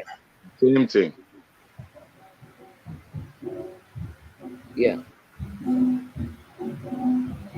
All right, and then some TikTok is saying they can't sign, but they can have an agreement. Madrid cannot stop the player if he takes a better offer when he is old enough. So that's the next point to the whole thing. Does the player have an official contract that says he cannot leave Madrid when he's 18? Because the player can't have at 16 you can't have it, even with work permit, without a work permit, you're not going to get a work permit in the EU at 16. So though there is some difference, but I don't think they would take like what Carlington is saying. You're not going to take that risk with a youth in Jamaica. No, but they will take a risk with a Brazilian because they know that's where the quality player coming from. Because Brazil is a household team, man, a household name, where no way you want to go in the world from one to say Brazilian, we look for talent, we look for something extraordinary. You understand? So a man is spending money at Brazil instead of spending it at Jamaica. You understand? Jamaica, we have to go through. That's why when sometimes you hear people talk, Craig Butler, you have to give him credit, bro. You have to give him credit because it's not easy. On the outside, we look on it and I say yes, but forget him play them through Europe, for have contact with certain club and him can move him play them, him can send them on trial. You have to give him credit because a lot of work put in for him can have that capability there. Because when me I check the Phoenix team, Phoenix rank as one of the top academic in the world, as a Jamaican base academic. You understand? So you have to give him props, and people maybe say him ignorant.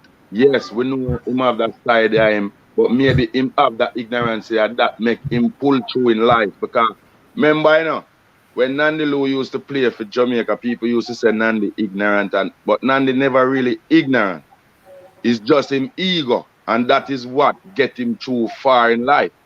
Because that ego they him have and that determination, they never give up. Yeah. Him never give up. So you have to have a fighting spirit in your brother.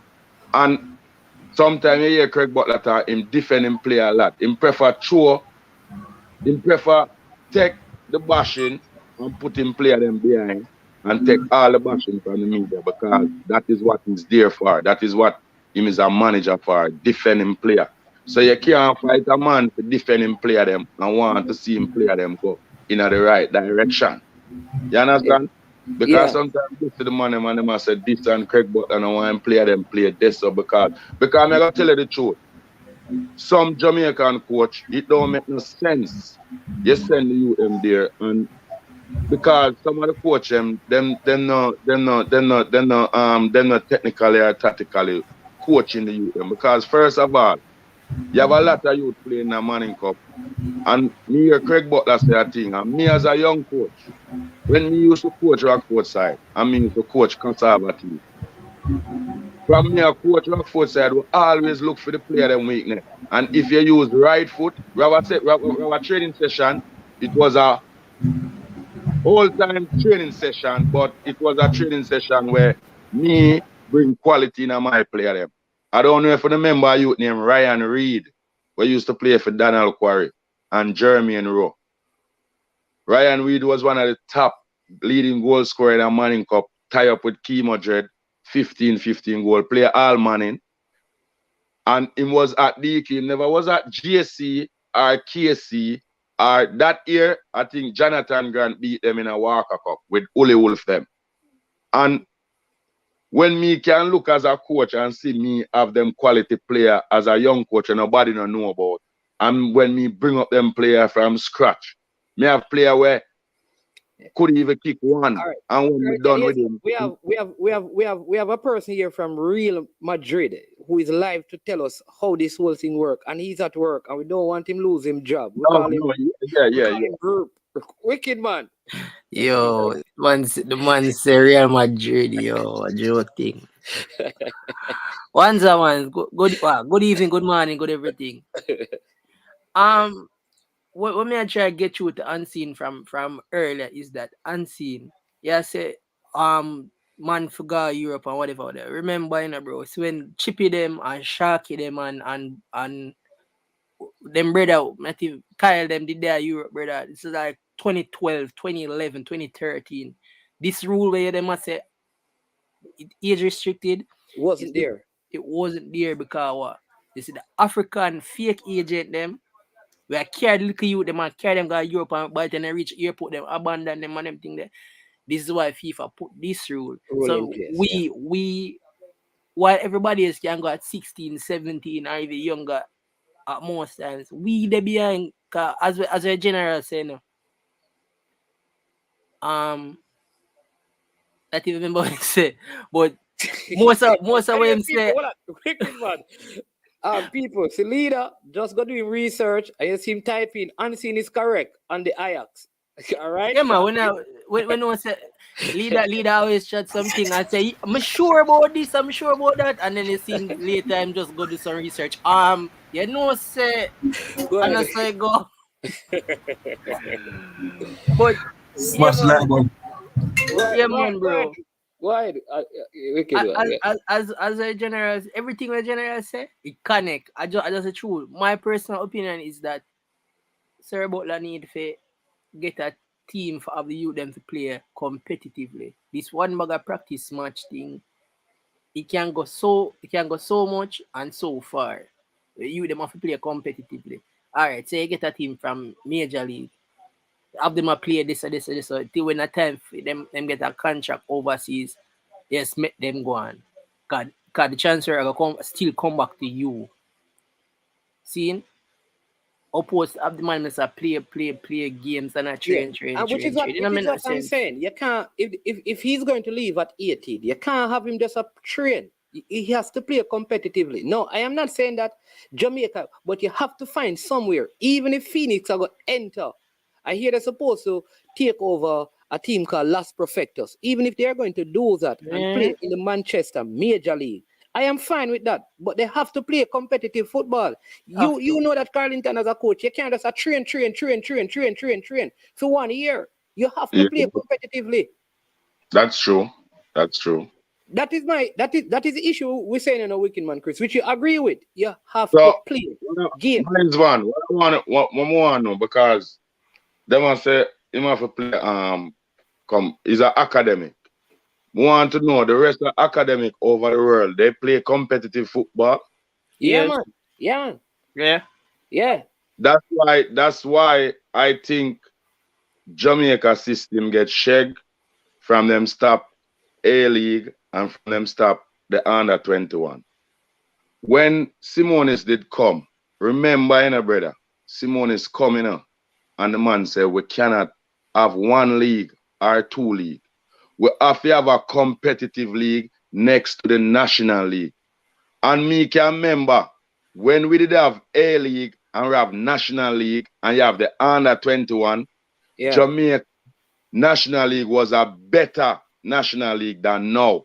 At that time, you find competition. Because I remember Village was a team when nobody never knew about. Village was an A-League team. And when Village win A-League and come a National League, the amount of National League team Village have beat, till them say Village have one of the biggest field, them have to go into JFF. Village have to cut down the field because them say Village field was 120 by 100 wide. Yeah. When Rockport go play a Village, about 6 we get. Yeah. I was just going to say that to you, what Leader is saying, that we have the A-League, but it's just down name A-League again, in name Tier 2. It is the same thing. But the competition is not there because the A-League we used to play same like how you play National League, team from country. Yeah, but that's same way, bro. But that is what Tier 2 is. Not different. Remember that Tier 2 had Wadada. It was supposed to have Reno. Reno never participated. It had Treasure Beach from Trelawney. It had True Juice from St. Catherine. It had Albion Mountain from St. Mary. It had Limeall from St. Anne. It had Falmouth from Trelawney. it had Falklands as well, who come up from Mobile. It had no team from Kingston.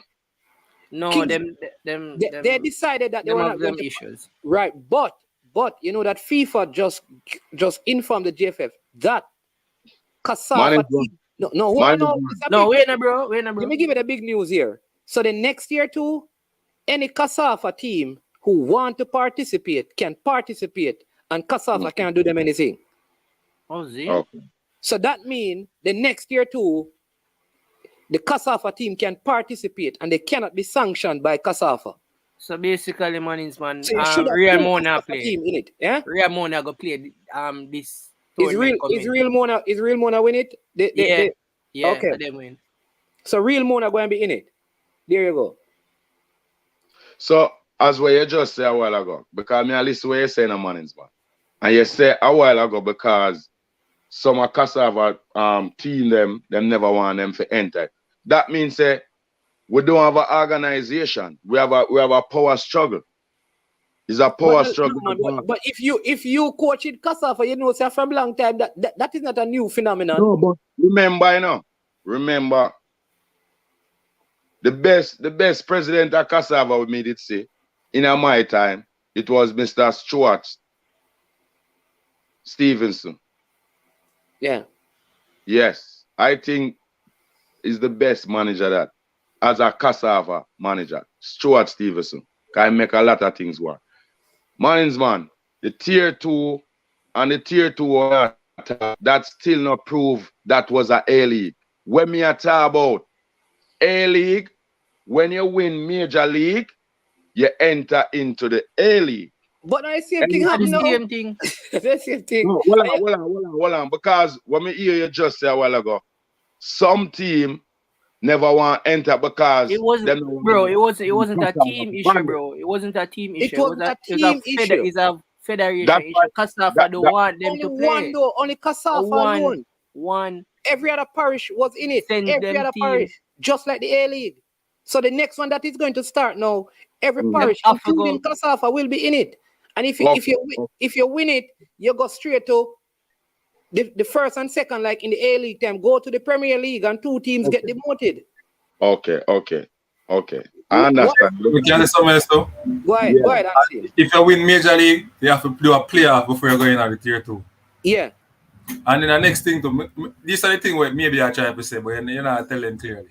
Maybe it now run like it's supposed to run in terms of what you call it, sponsorship and the length of time. You understand me? For example, it should have run just like Premier League. The length of time, so you have more. You might play for a longer period, like a league. Then I see same thing. No, man. What I say is that A-League used to have 14 teams. 14 teams. And you play home and away. Tier 2 have 14 teams and it is home and away. Yeah, but it don't run longer like it. It run like an actual season. Yeah. That thing I say. Because I remember January, about February, March, that's not back in. Oh no. What happened is that they play the games instead of playing one game a weekend like in the Premier League, they play 2 games a week. So you play more games. That is the only difference. So you're saying that Management. All right, go ahead, When man they say man right, man. It come like you man say. But wicked man, Chris, we right. Balakar, all are we right? Well, no. The tier 2 team on our talk about. Then, yeah. Remember, you know, if a tier 2 team drop out from tier 2, but a straight back at tier 2 will come. So what about the team? No, Balakar. When you were in the A League, management, let me don't talk with me. I say, tier 2 they go on now, right? No. Portmore United in the Premier League. Tier 2 now. Use Portmore. Tier 2. Parkland drop out of the Premier League now. They're going to go back to tier 2, right? Right? No, you asked me. Yeah. You're asking me. So which team from Manchester be go? Yeah, me ask the management. So if you're saying that if a team get relegated from the Premier League, they would come into the A League, you know. And that used to happen, you know. Yeah, that's what happened. So now that happen now. Okay. Same thing. So when time Parkland drop out of the Premier League, they come back at tier 2. Yeah. So now that used to come up with who say whoever wins and whoever comes second, brother? That's the easy so one. Who is to come up on next month, 18? Well, no man, but this man not bad man. No, brother, stop talk, man, and listen, man. Brother, me and listen to you, but you don't make sense. All right, Ricky man, Chris, leave me make him talk. Go ahead, Balak. Yo. Go ahead, Balak. Calm down. Calm down and talk. Yeah, a team them in a all right. Parkland drop out at the tier 2 at the Premier League and come at tier 2. Then Granville go at tier 2 when them can't qualify to go at tier 2. No, let me tell you it work, Balakar. All right? So, Balakar, you just ask the question, let me answer, you know. You ask the question, when we answer you, you're a quarrier. How you get the answer? All right. So Granville wins the Major League. Just like when you are the A League, Granville will have to play against. They'd have to play against. So Granville is in Montego Bay. So Granville will play against the top team from Westmoreland, the top team. So it's going to be the top team from Chilanica, that is Western Confed, the top team from Hanover, right? So that will be 4 of them. When they play that, right, one of them will win it. You have the one team from the Western Confed, one team from Casafa, one team from Eastern, one team from South Central. They play same semi-finals and then finals, and the top 2 go up. That's it. So every team still. I saw the A League used to go. It's just name change in a ball car. So management, I not nothing, but me I tell you, Balakar, them just invite my team. That is how it works. Oh, you tell me, me have the rule. When Confederate player, well, no man. When Confederate player, out of Senton, right? So the winner for Senton represents Senton. So why they want? No, yeah. So we're gonna play against the winner St. Mary, Portland, and St. Thomas, and the one team come from the Eastern Confed. All right, man. Get what you say. So I want to take too long, you man. You don't feel like me get 4 grade here a while ago. Management. Me know a story about them a change up the thing now. So some if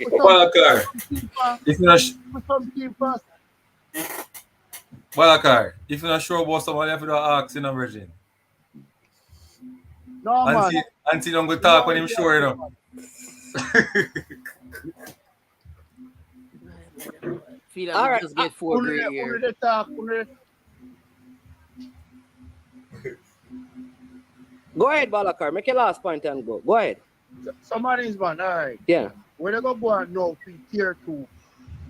All right. So let me help you, Balakar. So you see if your team win the knockout Sunday?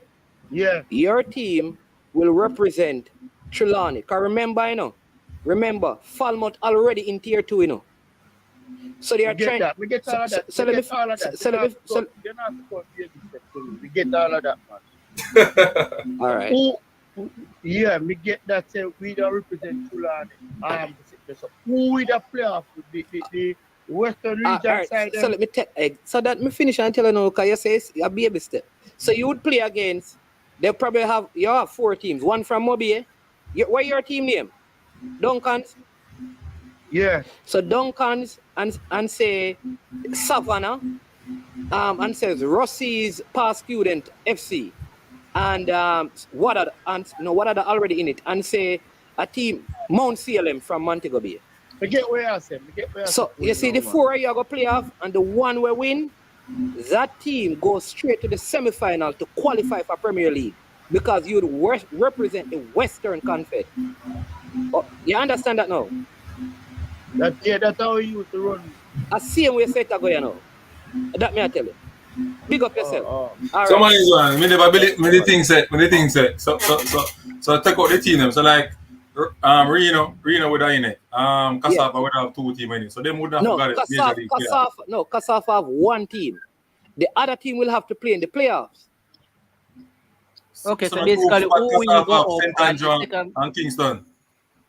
No, they can't. Hold on. No.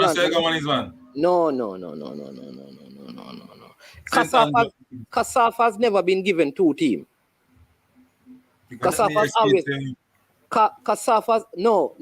Here is how they get 2 teams. Because Westmoreland have 2. You know why? Because Reno did not participate last year. And the Cassava team, so they have the space. They will automatically be in it. Right. Right?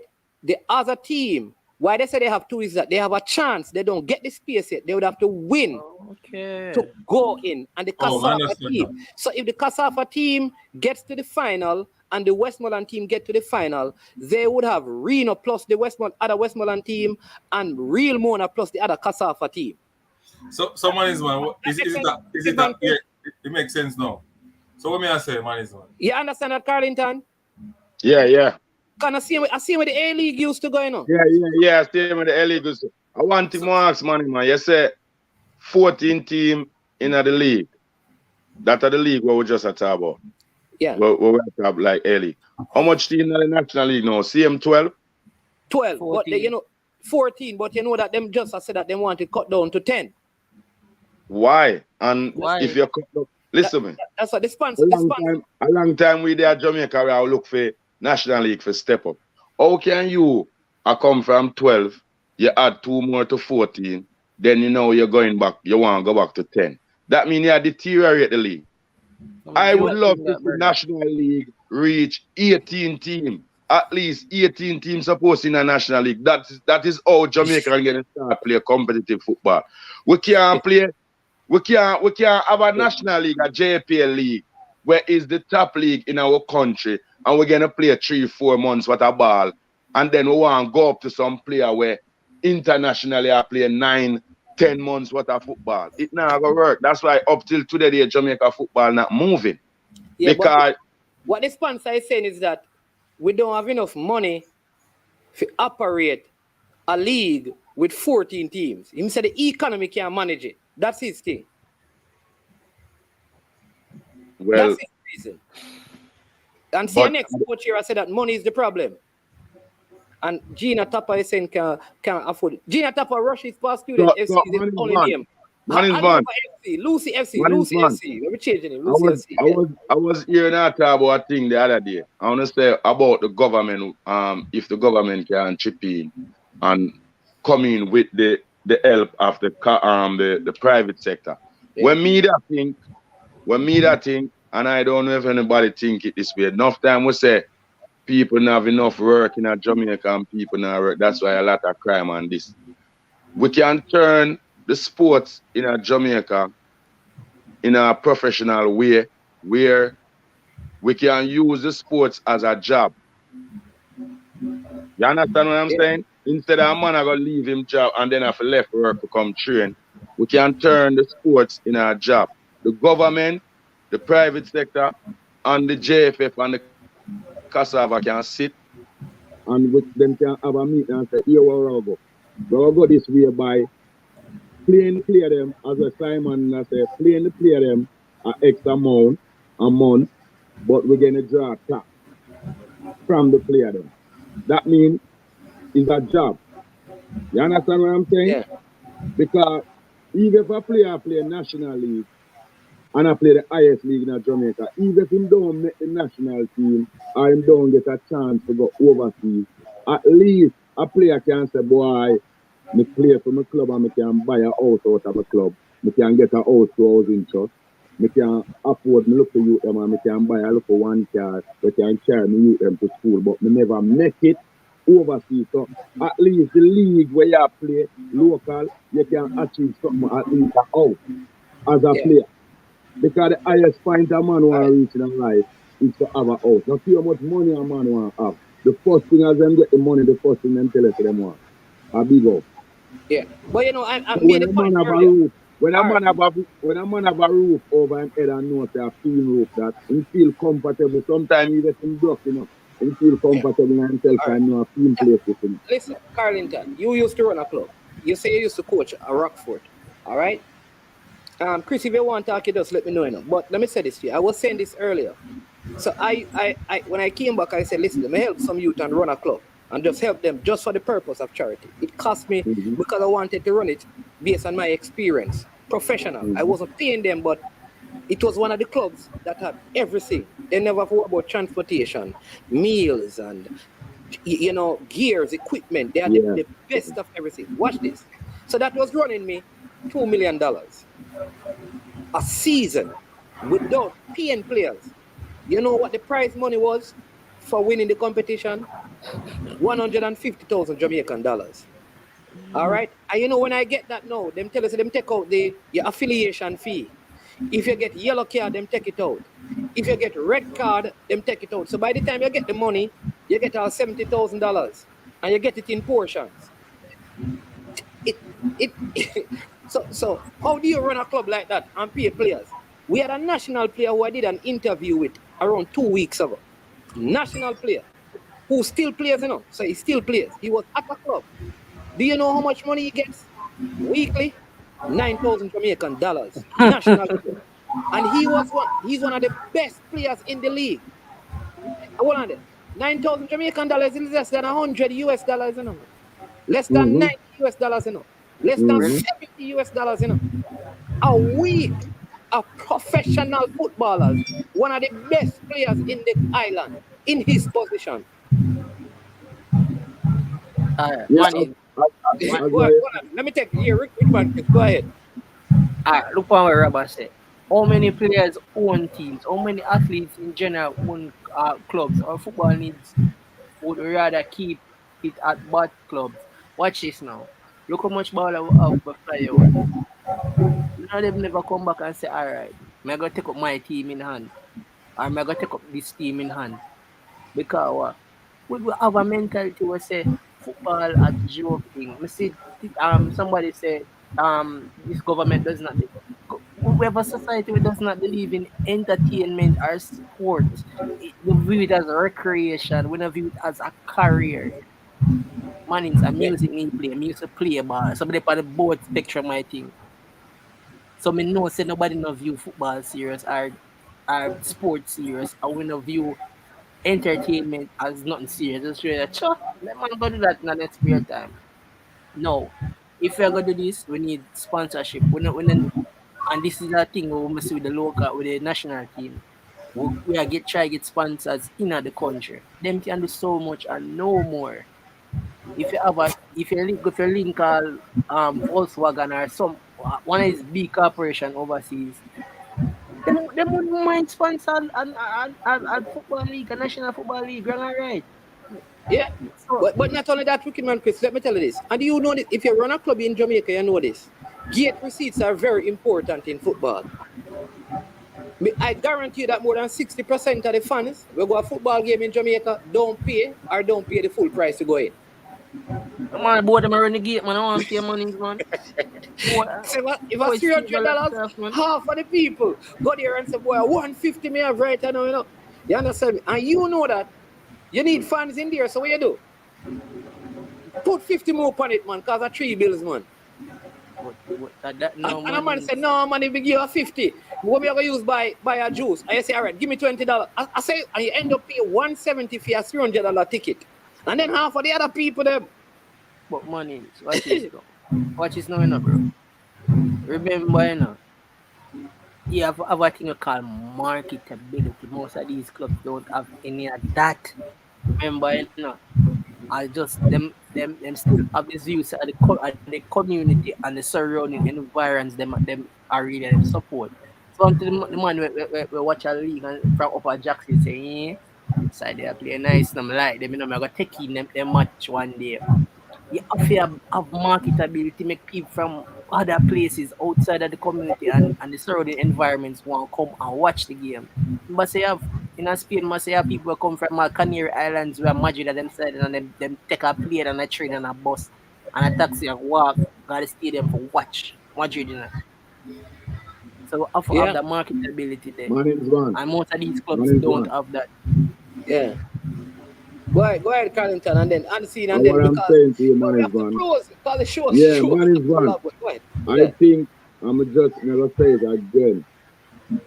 Jamaica, the corporate, private sector, the government, JPL, Cassava, ISA, they need to sit down and they have a real meeting. We can turn the National Premier League into a work, a job. And it can happen. It can happen if the government willing to make it happen. It can happen. Because if we want to put National League or with JPL as the top league in the country, as a pro league, it can happen. But the only way it can happen, the government and the private sector have to come on board. Everybody have to say one thing. Because remember, management. Remember from we left from when we start qualifying for World Cup, when we qualify for our first World Cup, Timonis changed the theater, everything in Jamaica. And then after Timonis gone, we go right back to the old ways. Yeah. That's why Jamaica in this position, because we go right back to the old way. Everything when set, we don't try to add on it and try to develop on it. We just drop everything and we're going back right to square one. Remember, you know, when the man come and turn A-League was like National League, you know, brother. When you put an A-League team to a National League team, you know, a competition, you know, brother. You think it's a National League team, you know. Yeah, but I want to tell you that still, you know, the tier 2, I will go close, you know, but you see the tier 2, to be fair, you know, all the Falmouth team was a good team, you know. True Juice with Marcelina, Blackburn was a very good team, you know. So Chapelton was good enough. It's just I was watching couple match. Yeah, man. So it is not like the tier 2 was very, very competitive, you know, because it's one team. And what the teams did is that they get almost all the ballers from in the parish to play for that one team. So it was just good. And we'll see and see. Because I hear you say it already. I hear you say it already to JFF. Say people can't turn the National League in a league where the player them just focus on football and getting paid. The government can do that. And the government can find way if you know say, all right, here we're gonna pay the average player $1,000 US. But watch I know. Let's be real. You know that man, some of the people that work on construction site get more than our teachers. Mm-hmm. All right. Mm-hmm. The point I'm trying to make, the government can't even pay the teachers. Oh, they're gonna pay a ball. That's why I'm saying not the government paying the ballers. No, that's why I'm saying the government and the private sector with the JFF and the Cassava. What I'm saying to you that if the government could get money from the private sector, trust me, them would be paying the teachers them better. All right. Now I'm gonna say something to you now, man. Remember when Nandilu and Walter Boy them that play? Yeah. You know, say Nandilu and Walter Boy them I get more money for them National League team than where them player get now. No, man, then people now get, listen, there are players in Jamaica. No, man. No, what What? Listen when what I'm Nandi play for Harborview. Yeah. When Nandi play for Harborview, go play for Arnett, go play for Waterhouse. You know what Nandi them get a month? How much? How much? More than 150,000 a month. Then in a world, man, I get more than that now in the football, man. In the National League now? Are you talking about? I'm surprised. Huh? And the man them a cry? No, on every side. On every side. Everybody. Okay, I got you. Remember, Anandilo and Walter Boyd were probably the only two that I get that, because when them I get that, the rest of them now get nothing. No, man, other player get that, man. Jeremy and you. No, Jeremy man, and you. So what I'm saying to you though is that you have the same thing in the league now. And I think you have more players that get them kind of money there. But okay. But if you end the show, so Wicked Man Chris, you say your last thing and then Unseen in I'm Chelsea shirt. Let me see who Chelsea are. I'm telling you not to call me a Chelsea man to you, and I'm going to chase him in a black in hand. Chelsea shirt. I bill with you till next week. I see a different thing. Well, I know my general. Me a Chelsea too. Yeah. So, man is one alone. Arsenal left on top, you know. But I hope him hold it out to me, you know. Because Arsenal always shake up with between certain. But them are go and good still. Them not hold it out. Them play good, yes, but them not hold it out. No, I'm going to tell you, to me right now, them can win the league. Because Arteta is like a Pep Guardiola behind the Arsenal player. Them, you know. Him know what he want to do. Him know what he want to do. Carlington, come on, you're a wise man. You're smarter than Unseen. You need to be on the scene and he needs to come off the scene. Pick up yourself. Man is man. Man City are come for you. All right, go ahead, Unseen. Say your last words and then I'll go to Chris because we're going to close the show. So my last word, no matter. I never really hear everything from because we didn't end up going class today. But with the Chapelton Maroon thing, I tell you boy, them not face the judgment. They're rough. Don't know what Portmore, the problem Portmore in, but why I don't know. But in terms of football, if we get better in Jamaica, man, I think the government have a play a part in it. You understand me? Government have a play. If them want to see we are do well in a football, because JFF can do this, them can do everything. Government have to pull some strings to help the football grow, like infrastructures and anything there. Government have a play a part. JFF can build stadium. Government, like some other countries, have help in terms of infrastructures and anything there, isn't it? Sports Development Fund and anything there, SDF. I'm have to help out the clubs them and anything, the management.